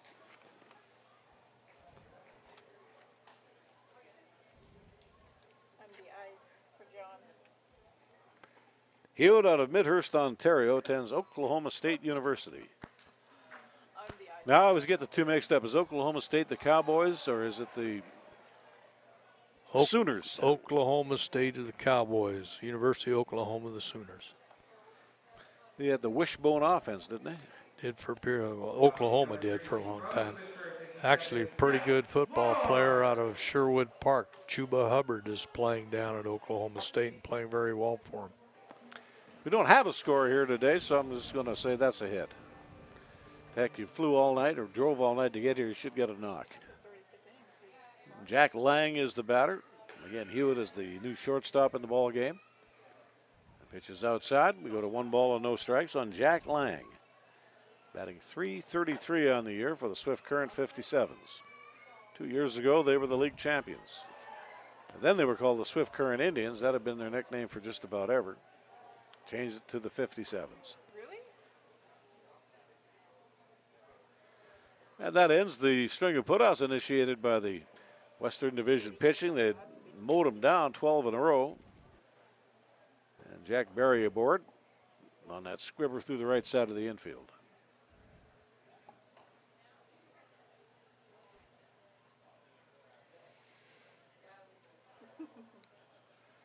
And the 1-1 pitch. There's a curveball. First one he's thrown here to the batter, 1-2. Real good breaking ball on this Al. And had some pop on it. Melville Millionaires will be in town Friday, Saturday, and Sunday back here at the Remax Diamond. That's been the nickname of their sport clubs, I think, for over 100 years. Melville Millionaires. Had hockey, baseball. Whatever the sport is. Mm-hmm.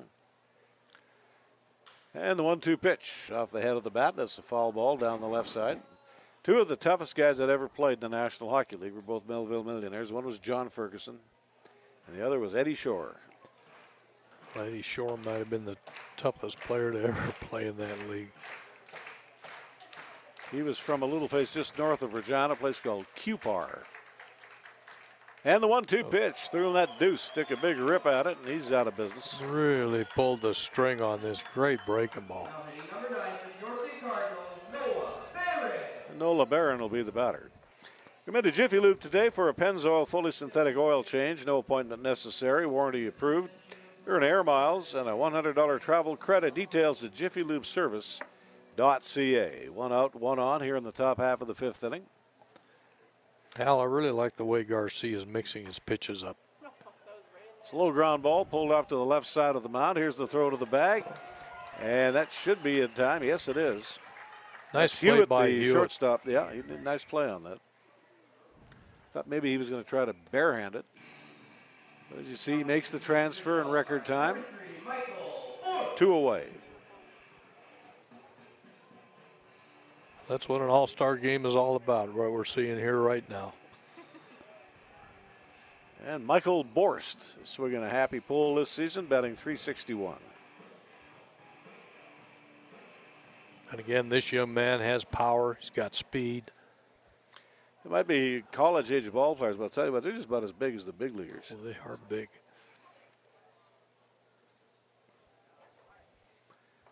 And here comes the pitch. That's a strike. Here from Nick Garcia.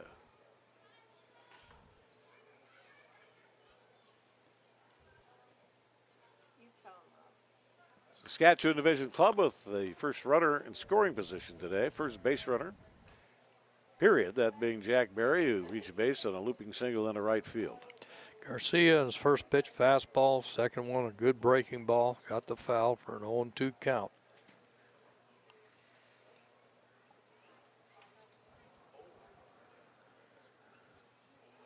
And here comes the pitch. Got it above the high end of the bat and loops it foul and out of play.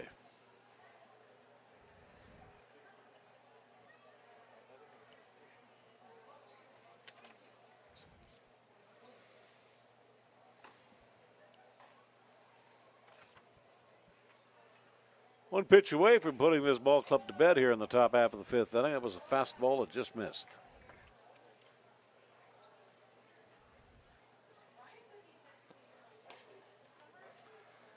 Tomorrow, of course, is an off day in the Western Canada League. There was a full slate of games in the WCBL yesterday. Here's the 1-2 pitch, fouled in the batter's box. Brooks and Regina split a doubleheader. Brooks won the opener 5-4. The Red Sox prevailed in the nightcap 5-3. Weyburn defeated Lethbridge 12-2. And the Miller Express had an early 7-run deficit. They came back, won it in extra innings, defeated Fort McMurray 11-10. Now, that would have been in Fort McMurray, wasn't it? That was in Fort McMurray. Well, that would be tough on the fans and the team there.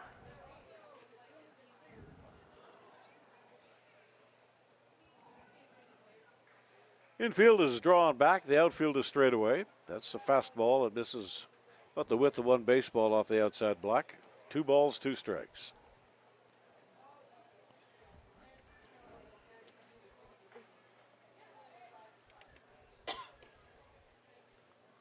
And here comes the pitch. Ball is belted up the middle. That's probably about 360 feet to straightaway center field. Tristan Peters drifts back to make the catch. Real good pitching here by the Alberta All-Stars here today. No runs and a hit and a man stranded. 4.5 innings are in the books. And this is the Western Canada Baseball League All-Star Game on ICU video.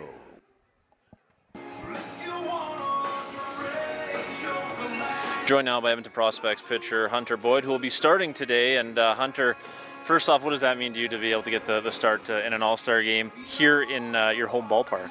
It's an honor for sure. When Coach told me that, I filled with excitement and just ready to go, ready to throw that first pitch.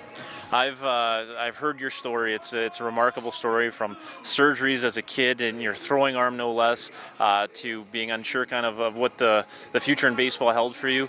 Coming to Edmonton and getting this start in this All-Star game, does that feel sort of like you've made obviously the right decision? I have, after my first couple starts, I felt like I belonged here, and it's been working hard, and it's paying off. Now, on any given day when you get the start, maybe there's some soft spots in the lineup, but it's an All-Star game. 1 through 9 are going to be tough. What's your approach when you get on the mound today? Just treat it like any other game. Do my, my normal home start routine, and just attack them and do the best I can. For yourself, you're a leader on the prospects team. Obviously, probably going to take over a bit of a leadership role with this ball club. But what's your overall approach to just soaking this day in? I know they're all all-stars. They're here for a reason because they can play defense, they can hit. So I'm not worried about us not hitting or us not performing defensively wise. So I know I got 8 guys behind me, 9 guys behind me, and I'm gonna get them involved too. And finally, just an event like this for ball players like yourself, of your age, looking for somewhere to play during the summer, coming out of school. Does an event like this, draw the attention of this league to players down south? I mean, it's definitely, I had a couple buddies play here last year, and he told me the atmosphere is insane, and, I believed him, and then Jordan sent me the video of the park, and I was excited to get down here as fast as I could. Thanks for this, Hunter. Enjoy the day. Yeah, no problem. Thank you. Well, the changes are starting to come fast and furious. Jake Anderson is the new pitcher. We'll have some other defensive changes. He's out of the Yorkton Cardinals. He's a right-hander. Calgary ball player from the Prairie Baseball Academy. Tristan Peters will lead it off here against Jake Anderson.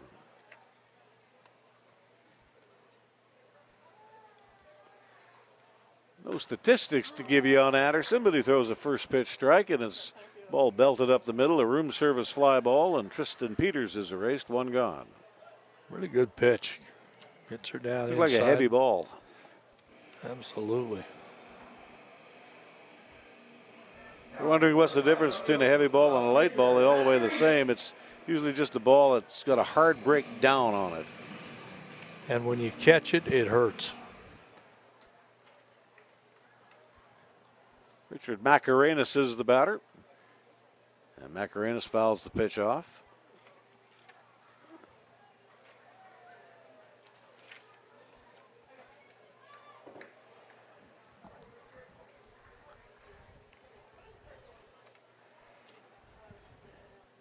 Alex Stinnett is the new left fielder.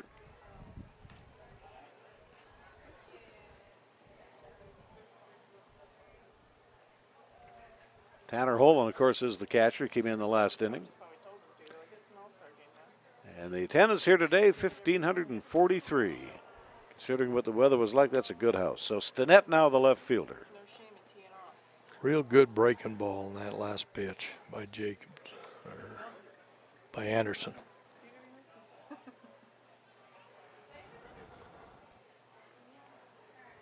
And here comes the 1-2 delivery. Ball put into play. Hard ground ball to the left side. Barry just picks that one out of the dirt. Fires a strike through the diamond, and there's two away. Look at that one again. That's not an easy pick. And that again was a curveball. That was a hard hit ball. Nice throw. And Austin Soika will be the batter up. 1 for 2 today. Rolled a single into left field, stole a bag, and came around to score. We're going to have a new pitcher coming into the ball game. So I think what we'll do is we'll take a timeout, and we're sitting with 2 away, bases empty in the bottom half of the 5th inning. And this is the WCBL All-Star Game on ICU Video.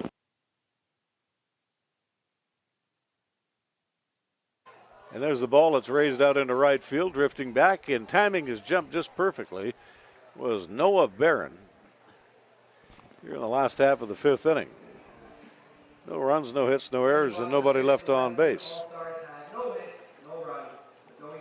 Well, we've gone through 7 pitchers through 5 innings.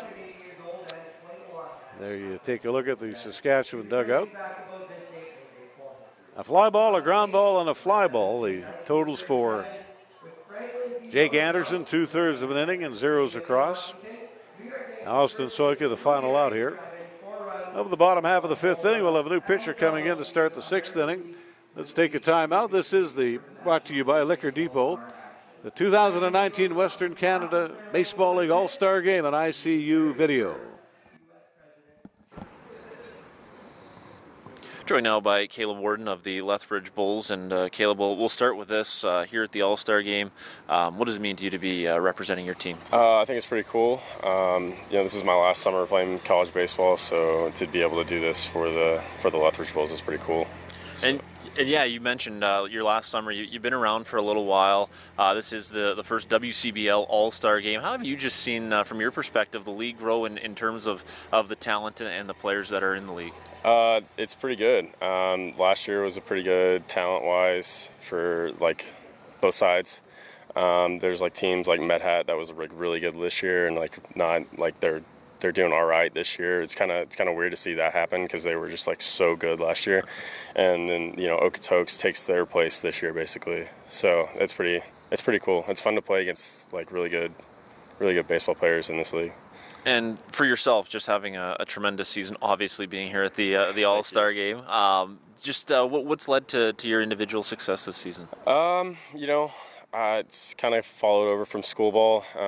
Just attacking pitches that I can do, get a good swing off with. I just want to have fun.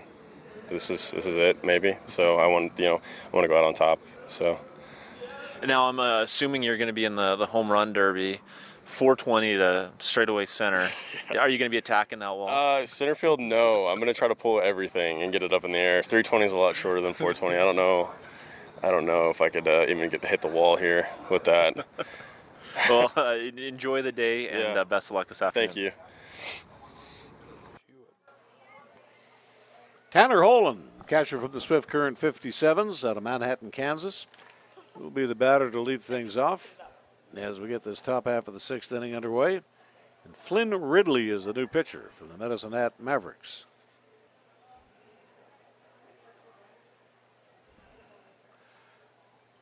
Burnaby, BC ball player, University of Fraser Valley, Flynn Ridley. With a ground ball that had eyes between the hole of shortstop and third base. And the 57s with a runner aboard. Now the number 17 from the Moose Jaw Miller Express, Mcdougald.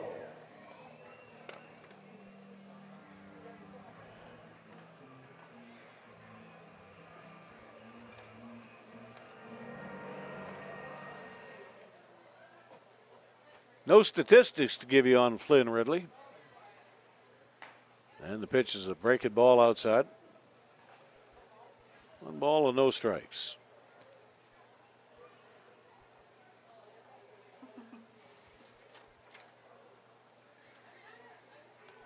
Tanner Holland with that base hit to left field, so you've got a runner aboard.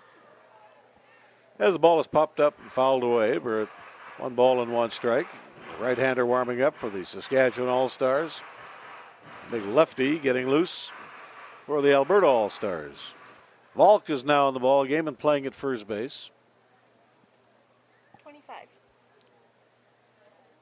And here comes the pitch on the hands, and it's a ball that's flared just beyond Valk's reach at first base. Now you'll have men at first and second on a little Texas leaguer to right. Just a little bitty dump here. He gets underneath it and flared it right over the glove. Number 5, Gerrit Perez.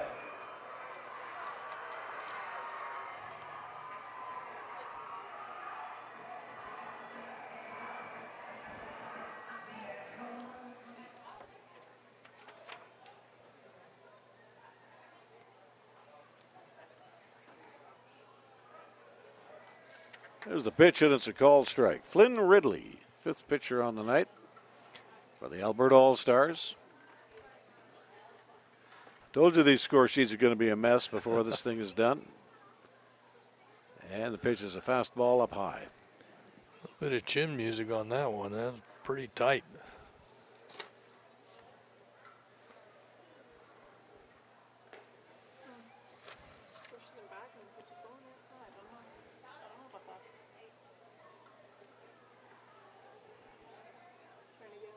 Tanner Holland, your runner at second. Mcdougald off at first base, and the ball's popped up over by the dugout on the first base side. There'll be no play. Just behind the dugout and in a puddle.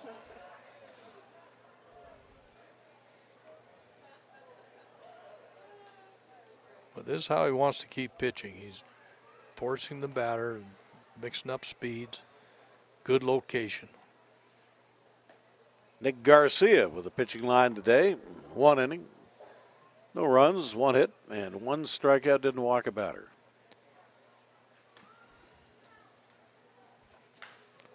Holland takes his lead off at second base. He's the lead runner. There's a ball that's belted down the left field line. Long run over for Josh McIntyre, and he makes a running catch. Motors over there real nice. He got 1 away. Ball held up a little bit for him, and he was able to get to it. It did, and they made a good throw to third base, hold the runners at second. Adam Dela Cruz will be the batter up.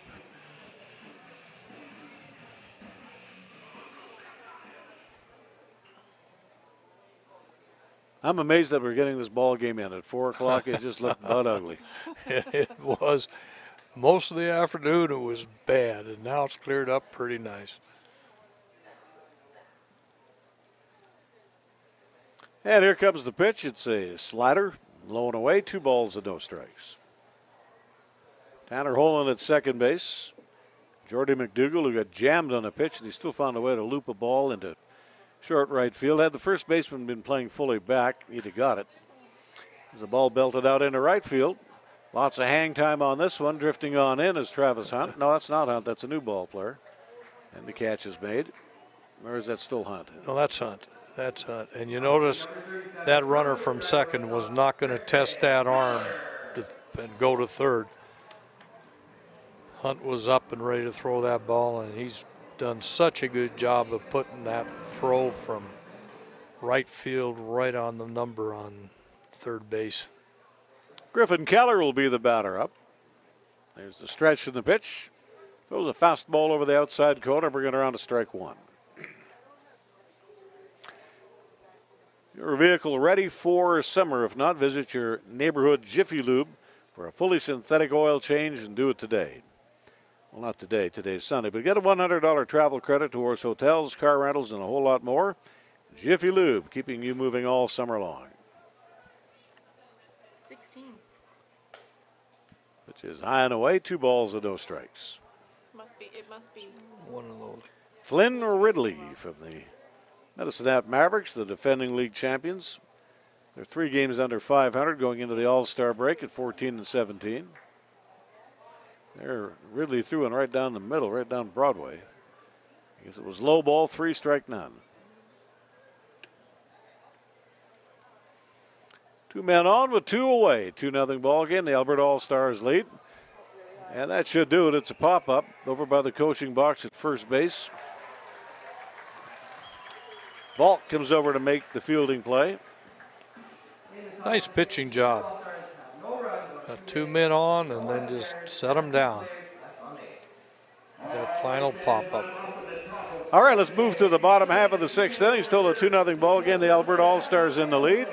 Brought to you by Liquor Depot. It's the 2019 WCBL All-Star Game on ICU Video.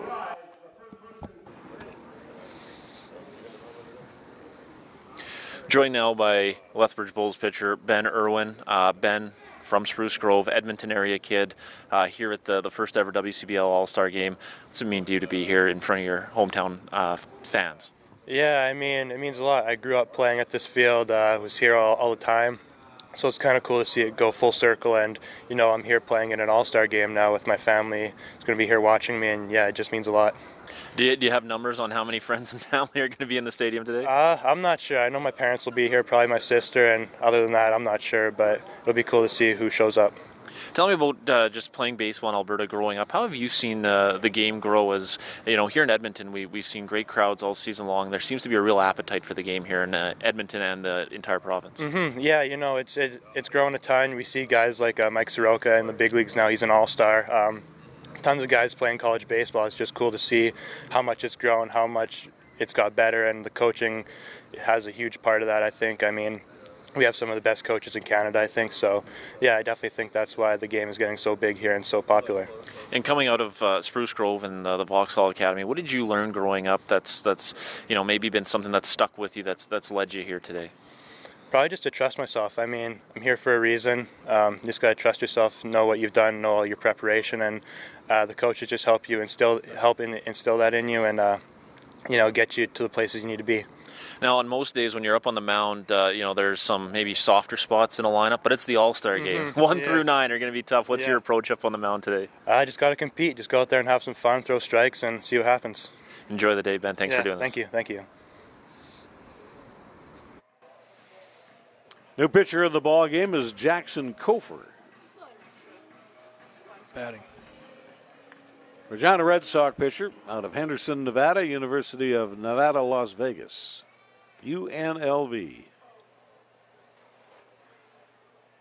9 relief appearances, 9 2/3 innings. 8 hits, 2 runs, 1 earned. No walks, 11 strikeouts. He's got an 0-1 record and a 0.93 earned run average. here for Jackson Kofer. Super weird. Must be their home jerseys and their away jerseys. And McCoy Pierce will come in and swing the bat.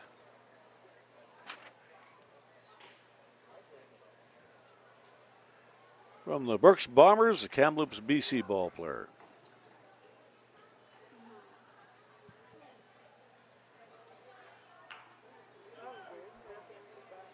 Slow ground ball off to the right-hand side. Mcdougald there with the underhand flip to first base, and you've got one away. Pinch hitter. And Ashton Roy will be the batter. Pinch hitting for Liam Rahela.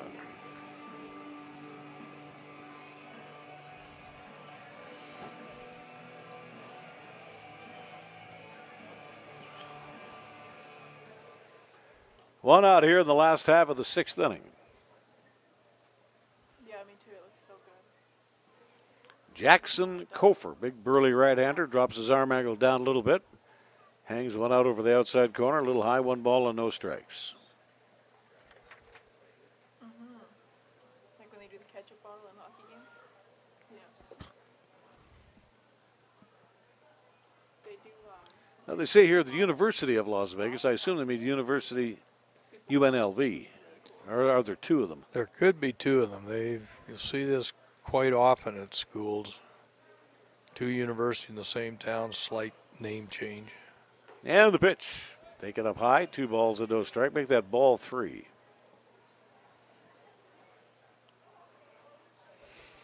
But a number of years ago, back in our AAA days, Sacramento, the Oakland A's farm club at the time, had a UNLV graduate, maybe the best left-hander I ever saw live in a AAA game, Barry Zito, went on to win an American League Cy Young. Ashton Roy draws the walk.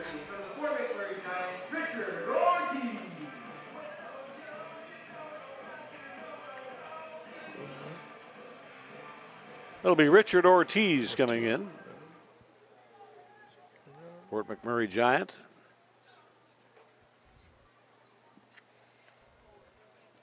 Big burly ball player, 1 out, 1 on. The middle infield is going to shorten up now, play to the double play depth. There's a breaking pitch for a strike. Put that right on the outside corner. Excellent pitch. Ortiz batting an even .300 in the Western Canada Baseball League this season. There's a changeup. He pulled the string nicely on the pitch, threw it in the strike zone. 1 ball and 1 strike to Ortiz. 1 out, 1 on, last half of the 6th inning. And it is a 2-0 lead for the Western Division All-Stars. And the pitch is high and outside.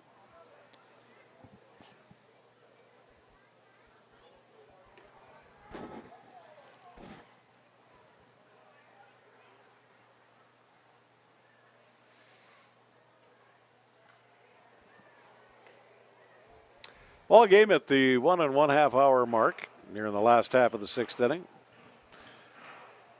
The Western Division All-Stars got a run with 2 away in the 1st inning. A base hit by Austin Stoike. He stole second.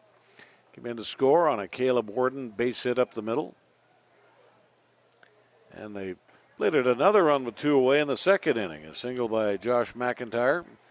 A base hit later, it was Richard Mascarenas with a base hit to left field.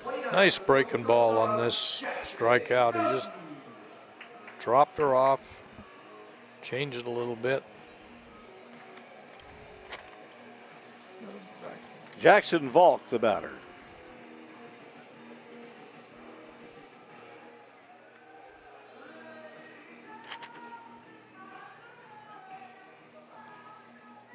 From the Okotoks Dogs out of St. Mary's, Ontario, the University of British Columbia.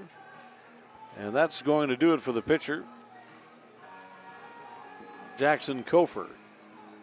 And Christian Vick will come in to pitch. This is getting ridiculous. I have nowhere left to write pitchers' names down. I was just going to say they don't have many left now. We're doing all right.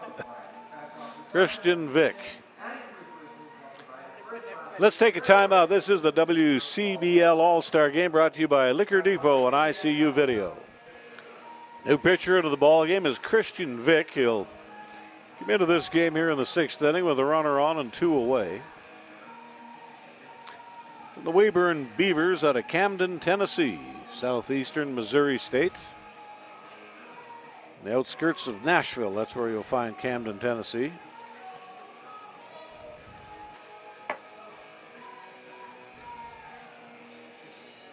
He's got 5 starts under his belt this season for the Beavers, 1 complete game. 35 innings of pitching, 28 runs, 18 earned runs. Make that 28 hits, 18 runs, 14 earned, 14 base on balls, 35 strikeouts. Got an unblemished record, 5 victories and no losses for Christian Vick. There the bottom fell right out of that sinker ball, strike 1. A 3.60 earned run average here for Christian Vick. And a right-hander warming up in the bullpen for the Saskatchewan All-Stars. It's a Swift Current 57 getting loose. Volk is the batter, and he ropes a base hit out into right field. Here's the wide turn, and Ashton Ross on his way towards third. He's going to come around. He's going to come in, potentially to score, and he will. Now I have my eye off the ball. What happened in right field? Well, there's when you see it. We see it on the replay. The ball gets through. It looks like he just nonchalants the ball a little. It goes right under his glove. Yeah, that'll be hitting an error. That's an unearned run. Score that a single, no run batted in. The run for the moment is unearned. A base hit will make it earned. And Travis Hunt is the batter. 3-0 ball game here in the last half of the 6th inning. Tomorrow's an off day. Everybody gets back to the salt mines on Tuesday night. The prospects will be in Swift Current Tuesday, Wednesday, Thursday. Home on the weekend for a 3-game series with the Melville Millionaires.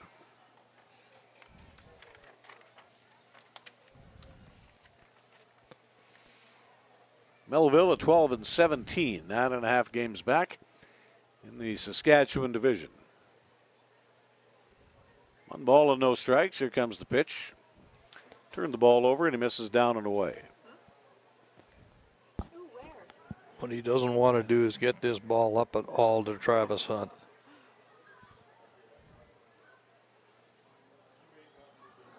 Runner in scoring position is Jackson Volk. 2 out. You're going to play the infield fully back on the middle infield. Midway on the corners. This ball is belted up the middle. That'll be a run-scoring single, and that'll make the run earned. Volk comes in to score as Travis Hunt gets his first knock of the All-Star game. A run-scoring single to center field. And again, he got the ball up a little bit, about belt high on the outside of the plate. Hunt just kept on the ball, popped it right through second base. And McIntyre will be the batter up, hitting out of the 9th spot on the order. He's 1 for 2 today with a run scored. Big Christian Vick, big lumbering right-hand pitcher up on the bump. And the pitch is down and away, ball 1.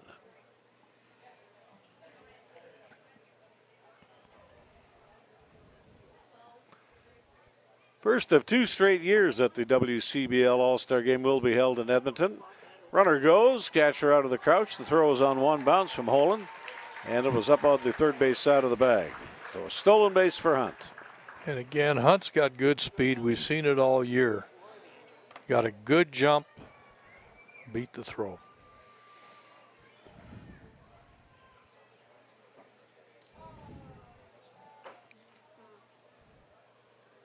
McIntyre awaits the pitch, and here it comes, and the ball is belted up the middle. Hit it too hard, though. It's a fly ball right to Gerrit Perez. In center field, he makes the catch, and that'll retire the side. 2 runs come in to score. They're both earned runs. Down on 2 hits, 1 error, and 1 man left on base. Andrew Peart, it's all yours. Thank you very much, Al. Standing by here with a very special guest, Dan Mcdougald, the father of Moose Jaw Miller Express infielder Jordy Mcdougald. And you've been on quite the trek to watch him play. What's it like to see him play here at the All-Star Game?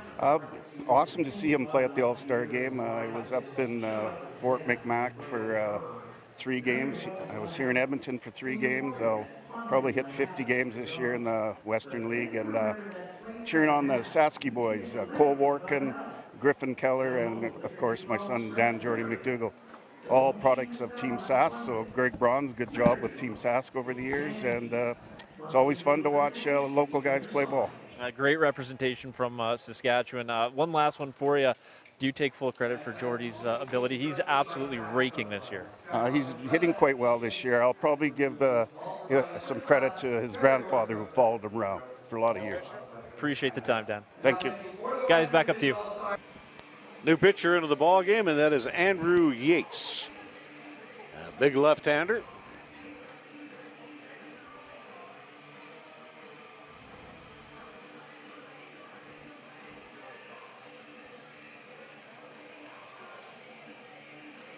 Yates has appeared in 12 ball games, 12 in the third innings, all in relief, 4 hits, 2 earned runs, 3 base on balls, 13 strikeouts, a 2-0 record, and a 1.46 earned run average. Big southpaw Andrew Yates. Out of Harrisburg, Kentucky, and Indiana University.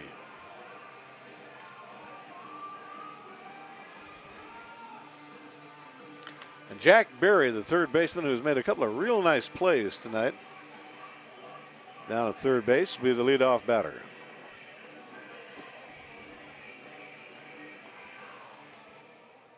Well, so far, the Western Conference pitchers have done a very nice job keeping the Saskatchewan crew off balance, and we'll see what Andrew Yates can do. Again, trying to get ahead on the first pitch. Jack Berry 1 for 2 on the night, a .333 hitter through the first half of the WCBL season. Yates out of a short windup, drags his left arm back and delivers a called strike, 0-1. Barring pinch hitters, Jack Lang and Noah Barron will be due up for the Saskatchewan Division All-Star team. It's a 4-0 ball game. The West Division in the lead. Fully back on the middle infield, about midway on the corners. The outfield is straight away. And the pitch is off target. 1 ball, 1 strike. Well, certainly nice to have Michael Walters, the alderman from the city of Edmonton, up here in the broadcast booth today. Big ball fan out of Drayton Valley.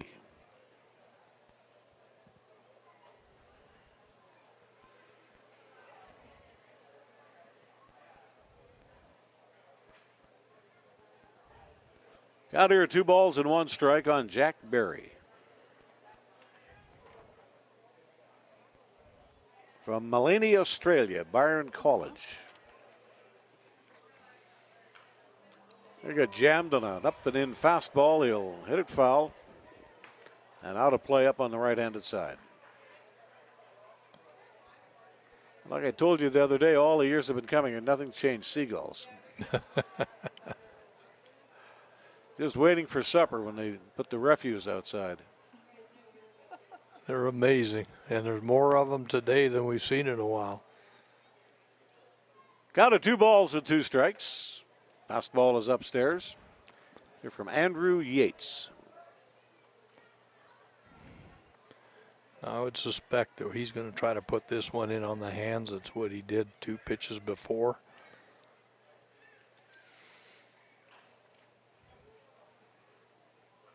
And the 3-2 delivery. He turned this one right around. There's a ball that's belted out into deep left field, and it's not coming back. That's a home run for Jack Berry. That one was out over the plate, and you can wave it goodbye. That's not where he wanted to throw that ball. He wanted to get it in on the hands, and he got it just out over the plate, inside center of the plate, and he jacked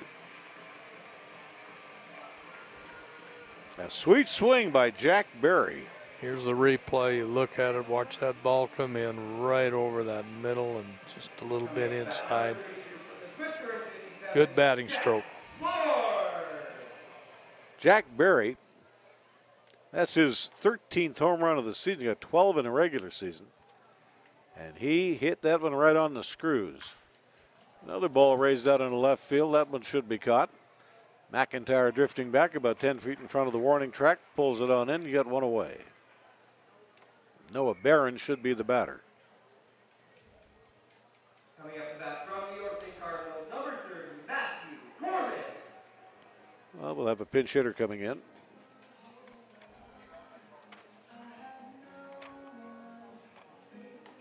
Matthew Corman of the Yorkton Cardinals. From Calgary, out of the University of Calgary. Strike one to Matthew Corman.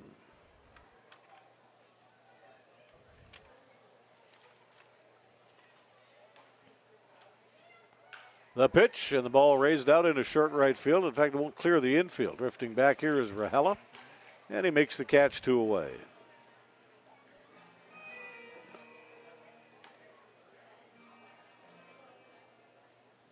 Second.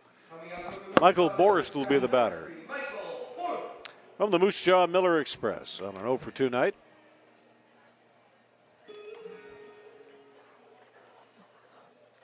Ground out, and he's flying out in the ball game.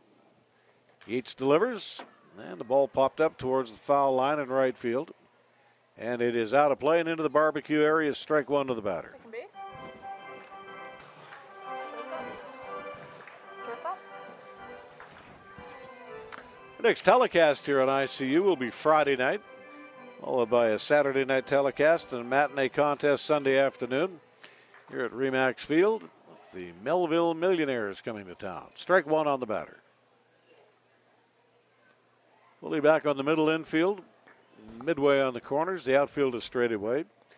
There he pulled a string on the pitch, a swing and a miss. It's 0-2. Very good pitch. Good breaking ball.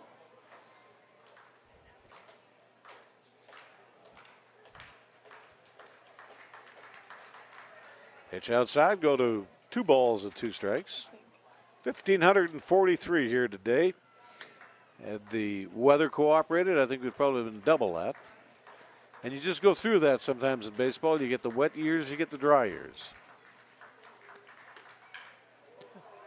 And the ball is belted out into left field. That's out into the gap, and that's a well-hit ball. It's going to go to the wall on one bounce.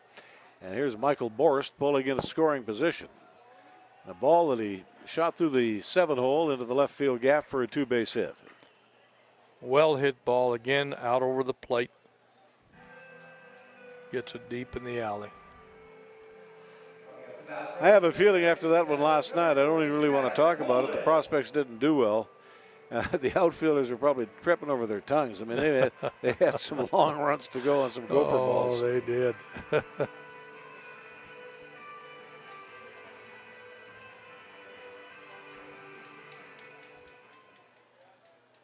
Tanner Holen is the batter, runner in scoring position. As the Eastern Division has played their first run here in the 7th inning, a home run by Jack Berry. And he really clobbered the pitch.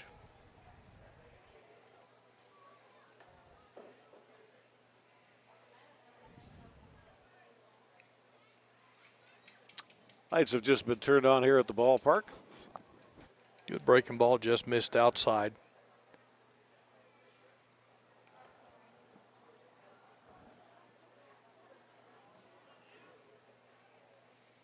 Holen batting out of the 8th spot in the order. Here comes the pitch, and that's low for ball 3. Our umpires tonight, Corey Davis at first, John Oko at second, Matt Payne, your umpire at third. Ron Shuchuk is calling the balls and strikes.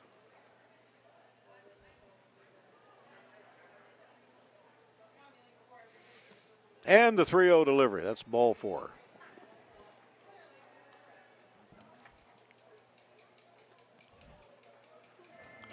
Released that ball just a little bit too late.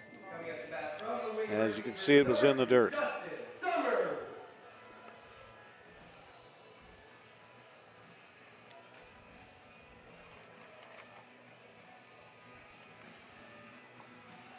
Justin Summers will come in and swing the bat. He's from the Weyburn Beavers.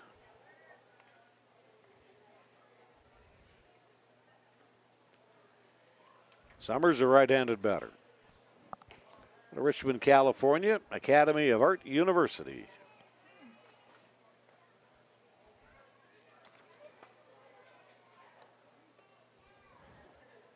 Now Yates has got to get behind on these batters, put himself in a tough position. Summers batting .267, 21 ball games for the Beavers.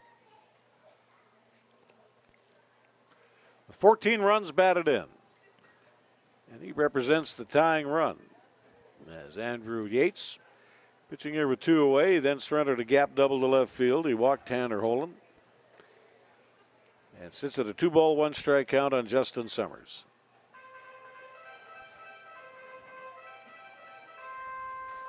Hunter Boyd was the starter. He went a 2-inning distance to scoreless baseball.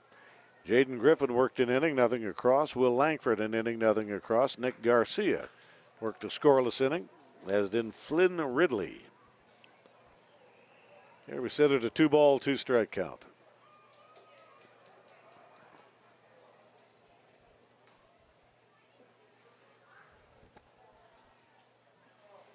Look at it now. After all it rained, and except for a couple of puddles right down the foul lines, it looks dry. It really does. It's great shape.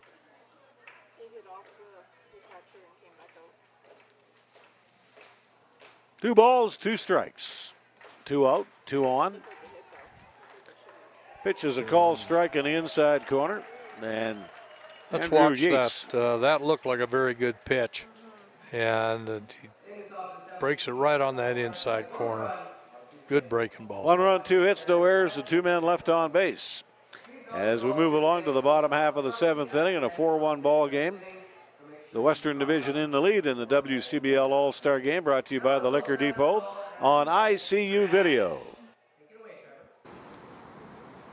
Joined now by Tristan Peters of the Okotoks Dogs. And Tristan, we'll start with this. You're just having a lights-out season at the plate, defensively as well. Just what's led to your success? I just try to tell myself to swing hard every at-bat, hit the ball hard, and just have a lot of confidence in myself. And that's been the goal of the year kind of for me. And just, I don't know, just having fun with the game too helps, and not letting bad swings get to me or bad outs. But yeah, and I've just had a lot of fun, and it helps. Our team is really good, and it's just like our pitchers, they got our backs. It's easy to hit in those situations. So. And tell me about your manager, Mitch Schmidt, now in his second year with Okotoks. And, the Okotoks program has long been considered one of the tops in Western Canadian baseball.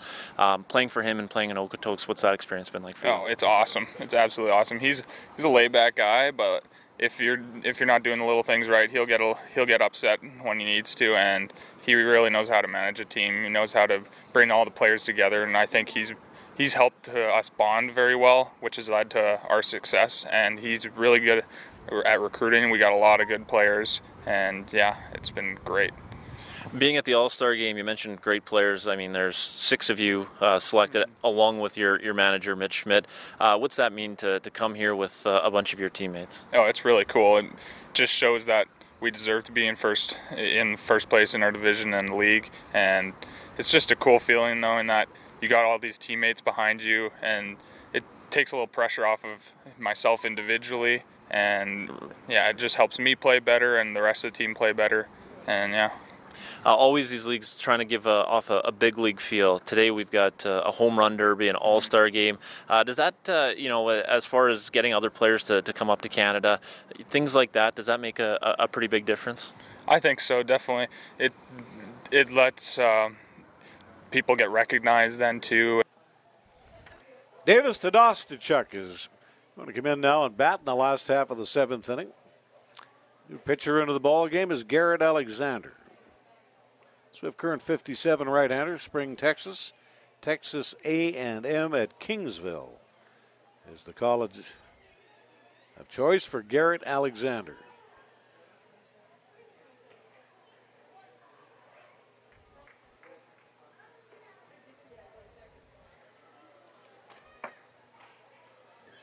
Count of 2 balls and no strikes. 10 relief appearances for the Swift Current 57s.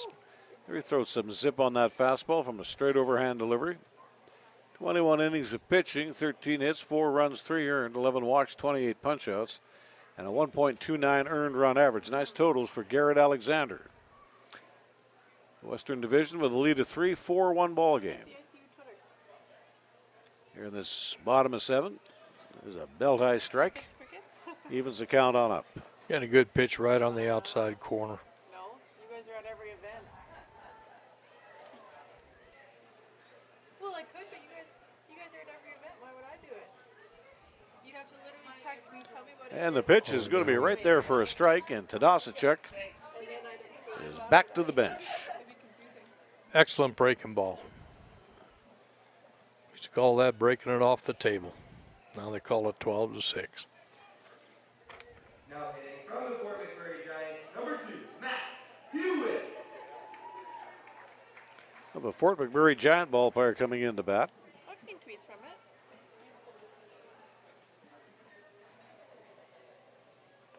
Matt Hewitt will be the batter.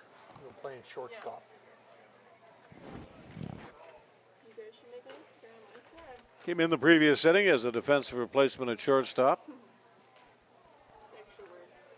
1 ball and no strikes. Here from Gerrit Alexander. He's a long, tall drink of water. Big pitcher up there on the bump. Long stride home. He's a fireballer, and he throws the pitch high and outside.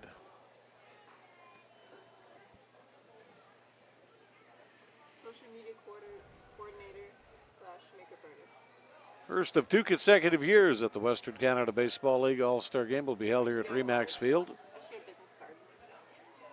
And the pitch inside, go to ball 3. I just about got Hewitt. Just got out of the way. So what's this laptop for?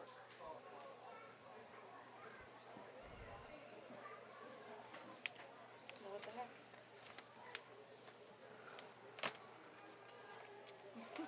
Hewitt hitting .380 for the Fort McMurray Giants in 15 ball games, 60 at bats, 14 runs on 23 hits. 12 runs batted in, a pair of home runs. Here he draws ball 4.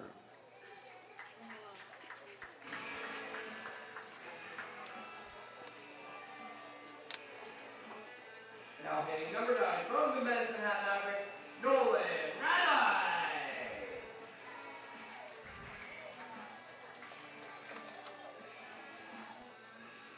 Nolan Ratai, the batter coming in from the Medicine Hat Mavericks, Nolan Ratai. Short in the middle infield up, play about a double play depth. There he hits the ball where it's pitched. And he lifts a long fly ball out to straightaway center field, about 360 feet on the fly. One swing of the bat, and Ratai is erased.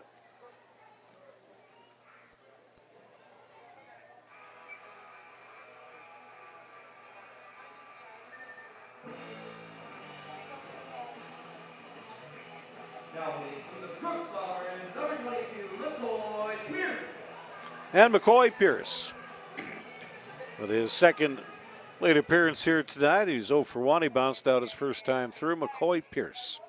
Here's the pitch to him, and he hits it softly back to the left side of the mound. There's a barehanded pick, and the throw on one bounce is not in time. That'll be an infield hit for McCoy Pierce. Again, real slow ground ball to third. Awkward picking it up. Tough throw. Ashton Roy, the batter, walked and scored back in the 6th inning, batting in the spot occupied previously by the second baseman Liam Rahela.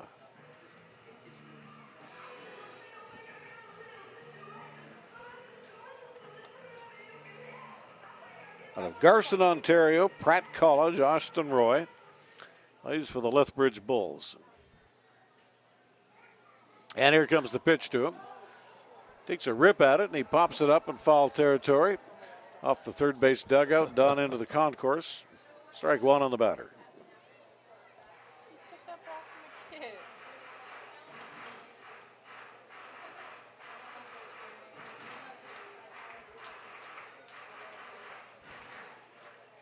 Where's he going?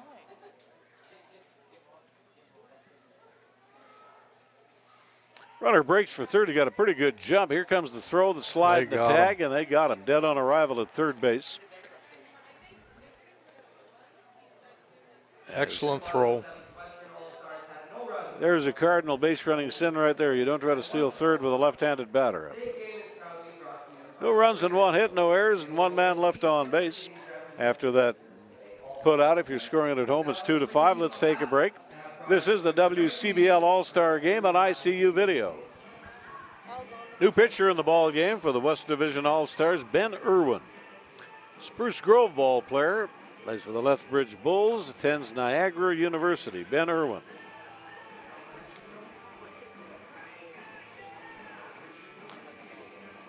With the Lethbridge Ball Club, 5 starts, 2 relief appearances, 1 complete game.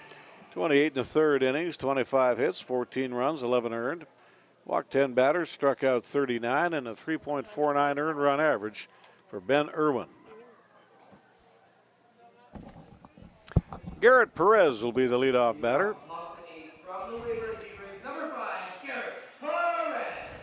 Perez tonight struck out swinging. He's bounced to third and he's flied to left field. Ben Irwin draws that right arm back and delivers. Throws the first pitch fastball and it's fouled to the backstop. 0-1. Again, you want to be throwing strikes in here.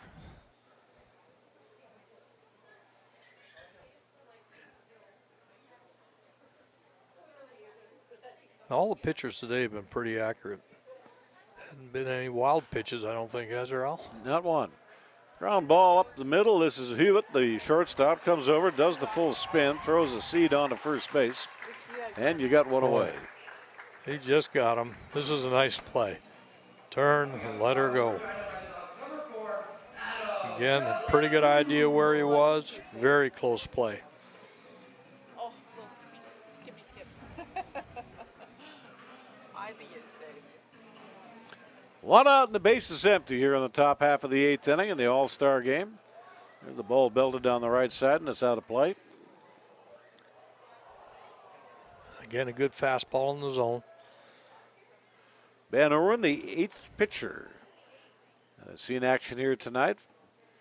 The Western Division All-Stars. Runs that fastball in on the hands and it's fouled back 0-2.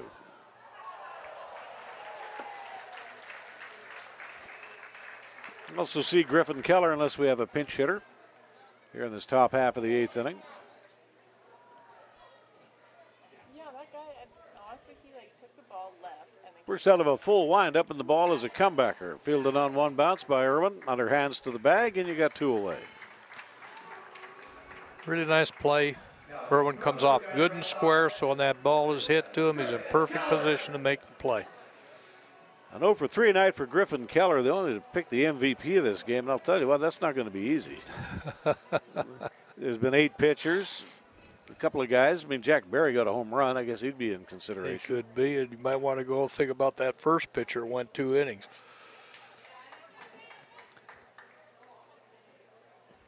Keller tonight is flied out, popped up, and struck out. And here comes the 0-1. Strike to the outside corner. Nice pitch. He's been really throwing the ball well in here.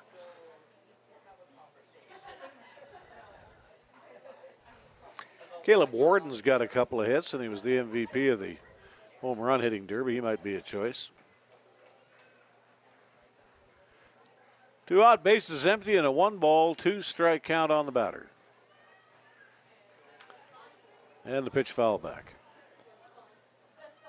And that fastball is either just off the plate or on that outside corner, and the batter was not taking a chance on it. He was swinging, protect that batting zone. Tosses a breaking ball, and he misses low and away with it. We go even at 2 balls and 2 strikes. Here in the top half of the 8th inning.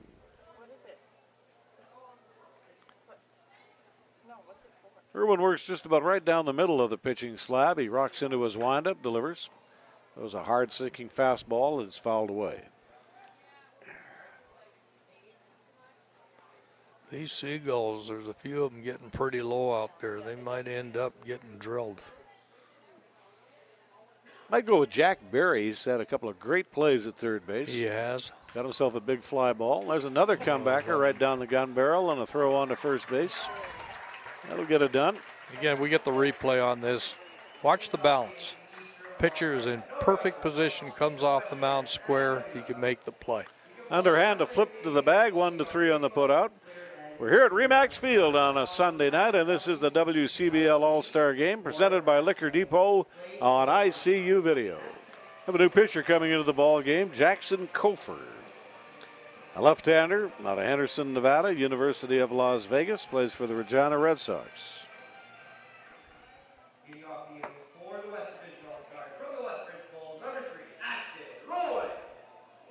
No statistics on Mr. Kofer, but he'll get to work here on Ashton Roy. Last half of the 8th inning. Right-handed pitcher up and throwing in the Western Division bullpen. Here's the pitch. Fastball about belt high on the inside block. Strike one.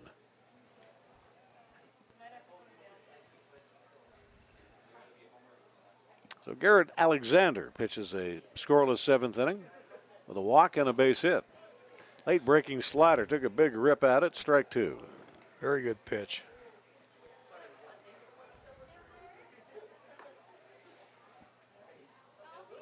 Infield is fully back up the middle, midway at first and third. The outfield is straight away. And the pitch is a strike on the inside corner. Got it done in 3 pitches. Nice breaking ball. Dropped it right off at the knees.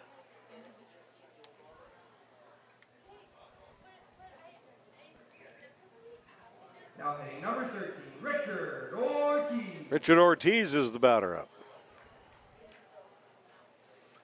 Ball game has moved along in good order tonight. We're about 2 hours and 5 minutes in.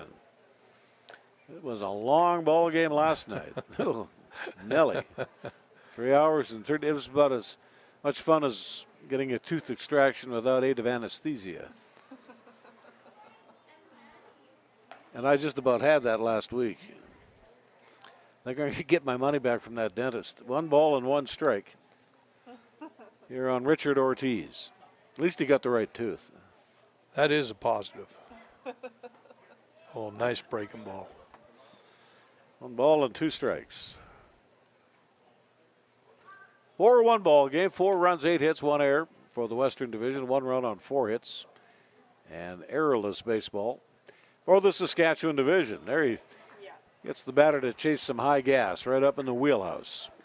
2 strikeouts here for Jackson Kofer. Mixed up his breaking ball real well with a fastball. Jackson Volk will be the batter up.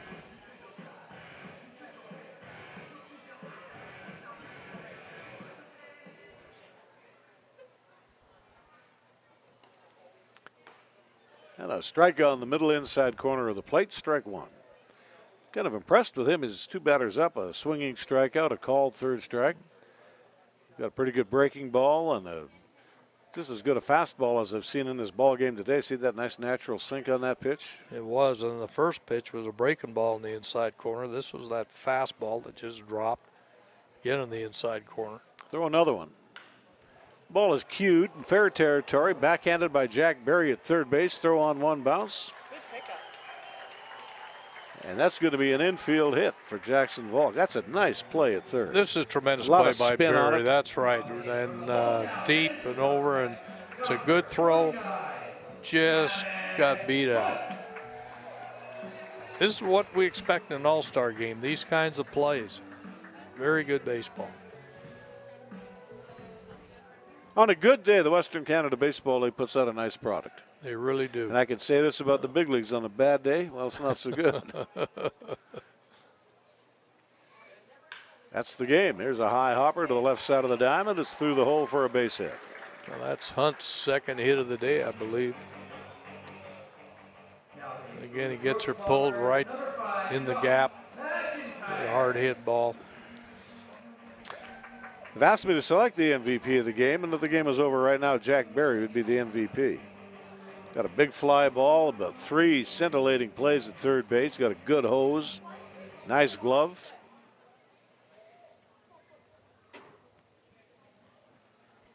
Josh McIntyre will be the batter up with 2 men on. Here comes the pitch. A strike in the outside corner.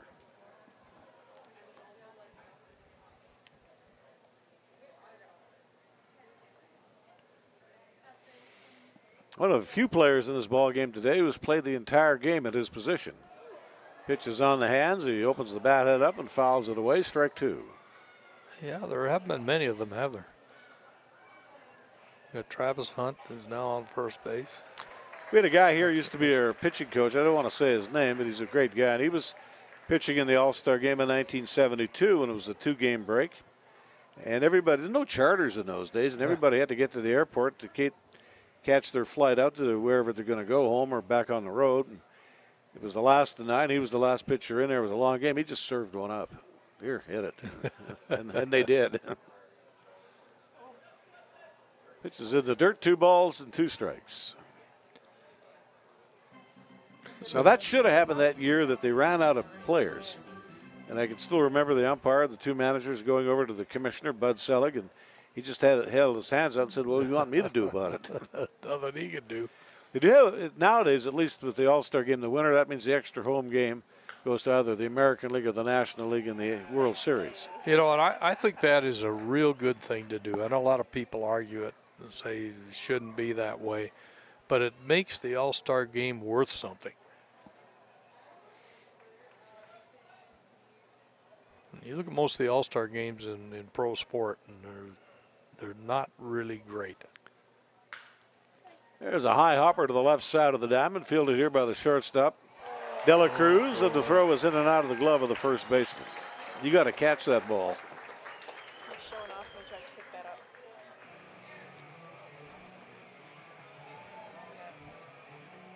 Is the throw in the dirt? Throws in the dirt. Well, then it's going to be an E6. And it was also down on to the home plate side by a fair amount. He had to stretch out and stretch over. Tough play for the first baseman. Tadasicek will be the batter up with the bases full. 2 away, any runs scored, they'll be unearned.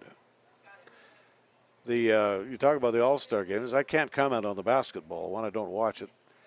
Hockey is so-so, but the Pro Bowl is about the worst. It is bad. Why even do it? No one's going to get hurt. You know, we were in Hawaii years ago, and we left just before the All-Star game and the Pro Bowl, and I saw more action in practices than you'd see in the game over there. That's right. Going to work out of a bases-loaded stretch. Pitch is a big jug, a big overhand curve, a swing and a miss. Here to the batter, Davis Tadasicek. That was about the only good thing about the Pro Bowl. It was in Aloha Stadium. Yeah, that's a nice stadium. Oh, is it a beauty? We played in there back in '81. Strike in the outside corner. Dots and I with that pitch. Right out at Pearl City. Yeah. You know, they have a huge, absolutely huge, it's like a farmer's market that goes on there. They had it on. I was out watching practice. My wife was shopping, and I really enjoyed the practice. But that football club is called. What do they call the Rainbows or the Hawaiian? I think it is the Rainbows from University of Hawaii. Baseball team is the Hawaii Islanders.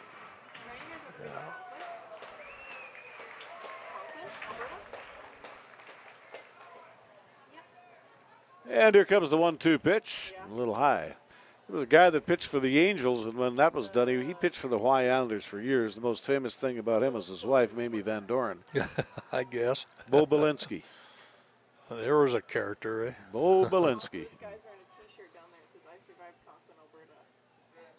And here comes the 2-2. Hit on the ground, slow ground ball to the left side, scooped up here by De La Cruz. Throw to first is missed, and the run's going to come in to score. Now that's got to be an error on the first baseman, I think, Al, by the looks of it. And they have to hustle. That'll be an error on the pick, all right. No run batted in with 2 away, and that's an unearned run that crosses the plate, make it a 5-1 ball game. And Matt Hewitt will be the batter. Previous to Aloha Stadium, they played in the park. I don't know what the park was called, but it was their old rotted building. They called it Termite Heaven in Honolulu.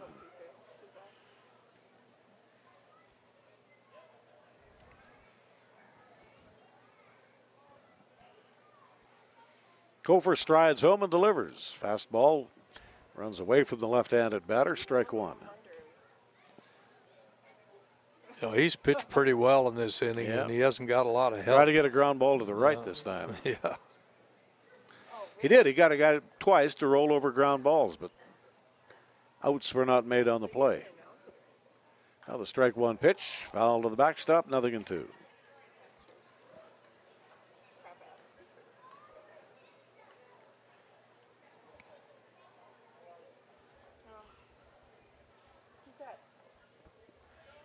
guess the players with the furthest ride home are going to be the Weyburn Beavers. It'll be light by the time they get home. And here's the 0-2. It blew it by him. That'll finally get it done. A strikeout. Strikes out the side, does Jackson Cofer. All right, we got one unearned run, done on 2 hits, 2 errors, 3 men left on base. We'll move along to the 9th inning. Andrew Peart has more. Thank you very much, Al. Here with Jordan Blundell, 3 outs away for your squad. I just have to assume nerves, tension, just running wild in the West dugout. It's been intense in the dugout. You know, nobody joking around at all around here. It's been awesome. I'm so glad the weather turned the way it did. So much fun, so many laughs, so many guys get to meet each other. This is awesome for our league. This is awesome for Edmonton. All positives. And just from an organizational standpoint, the volunteers that go into this, Pat Cassidy, yourself, just what does this mean to the organization to have the event be so successful? You know, it's a good opportunity to say thanks to our volunteers. There's a lot of people behind the scenes that don't get mentioned or don't get seen that do so much for us. The people in the press box, they work hard. It's not high paying. They're here every night. They do a great job for us. You know, obviously, Pat stepping up and doing this for our city, for the league, getting this set up, you know, not knowing what the result would be and taking a chance. Kudos to Pat for doing that, and this has just been awesome. Good stuff as always, Jordan. Enjoy the final 3 outs. Yeah, thanks, Andrew. Guys, back up to you. Right you are. We'll go to David Wiley to try to finish this thing up. San Diego, California ball player out of Azusa Pacific University. Interesting. The game started with Hunter Boyd from the prospects and pitched the first 2 innings. And in the 9th inning, here comes David Wiley, the second prospect pitcher. 12 relief appearances this season. 21 innings of pitching, 19 hits, 8 runs, 7 earned, 6 base on balls, 13 strikeouts. Logs a record of 0-2 and an earned run average of 3. David Wiley. His arm angle right about 10 o'clock in the face of the clock. Throws the pitch low, ball 1. Here to Jack Berry, who has really played a nice ball game today. He's going to be the MVP of the All-Star game. Just some great picks at third base. You get the big fly ball, hit one right on the buzzer. Home run over the wall in left field. Here he gets jammed on the pitch. Pops one up to the second baseman. You got one away. A good pitch in on the hands.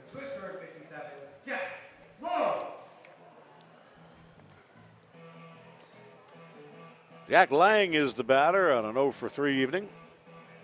Flied out, struck out, and flied out again.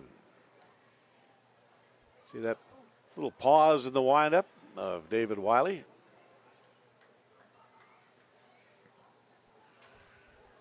There used to be a guy pitched in the Coast League. He went on to the big leagues for a while too. And he paused forever with his leg up in the leg. They used to call him the Pink Flamingo. I don't know if you remember him or not. I remember the action. There are very, very few people who do things like that in this game. Speaking about All-Star games and funny things happen, there was one year, for whatever reason, they had 2 All-Star games in the big leagues, and one of them was at Candlestick Park in San Francisco. This was either in the late 50s, the early 60s. Night game, of course. And little Bobby Chance, a little wispy guy. Remember him? I sure do. And Bobby Chance was pitching out of the set position. A big gust of wind came in, blew him over, and he got called for a balk. Yeah, he wasn't a big man. But you know, Al, there was a Bobby Chance and Whitey Ford. Those were 2 of the best fielding pitchers you ever saw. They always came off the mound totally square to home plate. And it was really hard to bunt on them. They're in perfect Whitey position. was something. I think he still holds the record for most World Series wins. I think he does, yeah. A left-hander, the chairman of the board. Yeah. And the 2-1 pitch. And he could mark the ball better than probably anybody who's ever played the game. Use the belt buckle a little bit. Yeah, a little bit. You know, he was a tough guy. He was. During World War II, he was a tail gunner on a B-17. I can tell you what, that's tough duty. Oh, yeah. Now, here's Wiley getting himself in a little bit of trouble here. He's walked the batter. And now we got men on first and second. 1 out. Michael Borscht is the batter. And we know Bort can hit the ball. Got good power, and he's got good speed. He can get down the line pretty quick. Here's the pitch to him. This could be two. It's a bouncing ball to the shortstop, Hewitt, and he took his eye off the ball. Could have been two, but it isn't going to be anything. It's not going to be anything. And, again, all of a sudden, here we go. We got another, an error. All of a sudden, should be 2 errors for each team now. You can't assume a double play, but you can certainly assume an out. And all he had to do is pick up the ball, touch second base. He's going to get an out.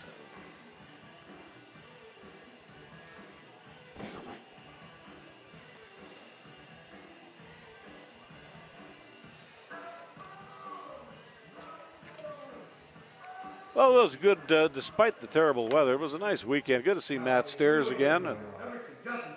Good stories with Matt. Oh, yeah. Matty had a great career, played a long time. Wasn't always a DH either. He spent his time in the outfield. Got himself the big ring with the Philadelphia Phillies. Played his last minor league game right here at Remax Field. He's out in front of the ball, and he rolls it foul, strike two. And it was interesting to me that he said with the World Series win with Philadelphia, his most enjoyable time was his years with the A's. And he had quite a few years with Oakland. Yeah, 4 years. Yeah.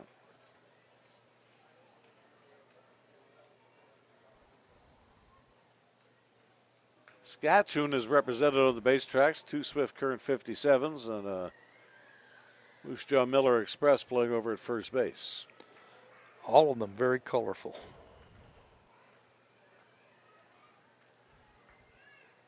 There's the pitch, and it's a wild pitch. It's going to go onto the screen, and a run will come in to score. Jack Lang crosses the plate. Everybody else moves up. Through a 60-foot curveball. This is interesting to me because this has to be an all-star game because Jake Gary, of course, is back in catching now. And Ortiz was in before, and Jake started the game. Catching his pitcher. There's a ball that's belted into left field and down the line. This is going to make this an interesting ball game. 2 runs are going to come in to score. As Holden pulls into second base. And all of a sudden we have a 5-3 ball game with 1 out. And this is, again, the importance of that error. 5-4 ball game. Now for the East Division All-Stars, New Weyburn Beavers, number 5, Gerrit Perez.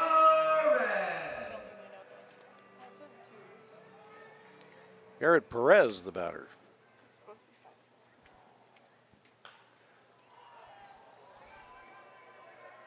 That should do it here in this inning. That should be the second out, and it is. It's a pop-up. Travis Hunt on the run in to grab it and 2 away.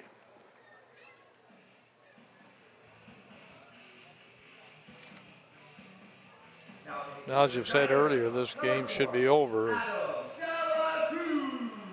you would have not had that error.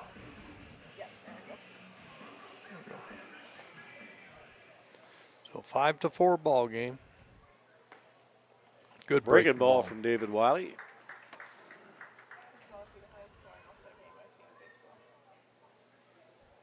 Three runs have come in to score. One of those runs is an unearned run. I'll have to do the math on it. Maybe they all are. Anyway, that should about do it anyway. This should be a routine fly ball to shallow right center field. Tadadis is there to grab it. This ball game will go into the books. History made here at Remax Field tonight, the Western Canada Baseball League's inaugural All-Star game. And other than the weather, I think it was a pretty good deal. Very good ball game, and I thought extremely well played by both teams. Up until the last little bit of it, anyway. That's right. 3 runs, 2 hits, 1 error, and 1 man left on base. And the Western Division will prevail 5-4. For the first All-Star game of the WCBL, it was a very fine ball game, and I'm sure all the fans here enjoyed it very much. A lot of good fielding plays, home runs, had it all. A 2-hour and 25-minute ball game here tonight. 1,543, would have been more had the rain left, but it didn't, and we'll just hope for better weather next year. 4-5, 3-4 the line totals for the Saskatchewan division. 5-10, 1-9, 2-9 for the Western division. Tomorrow is an off day in the Western Canada League, and everybody gets back at it on Tuesday night. Prospects will be in Swift Current to kick off a 3-game series with the 57s. Tuesday, Wednesday, and Thursday.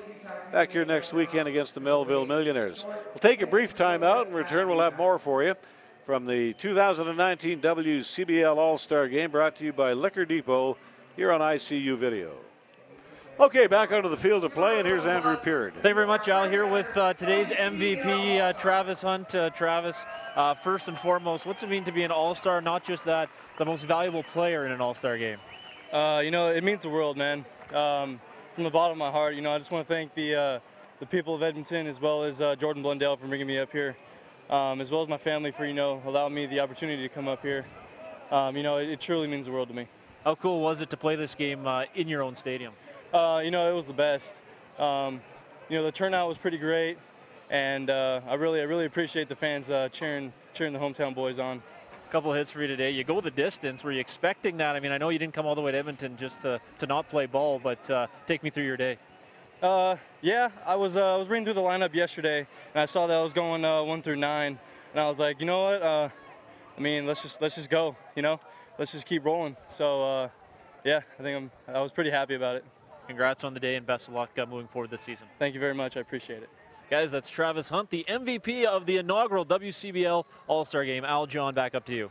All right, thank you very much. Congratulations to Travis. He's had a great season and a real nice All-Star game here today. Picked up a couple of hits, fielded every ball that came his way, and that's pretty much the best you can do as you see all these young fellows from various ports of call across Canada and the United States, and this is the day they won't forget.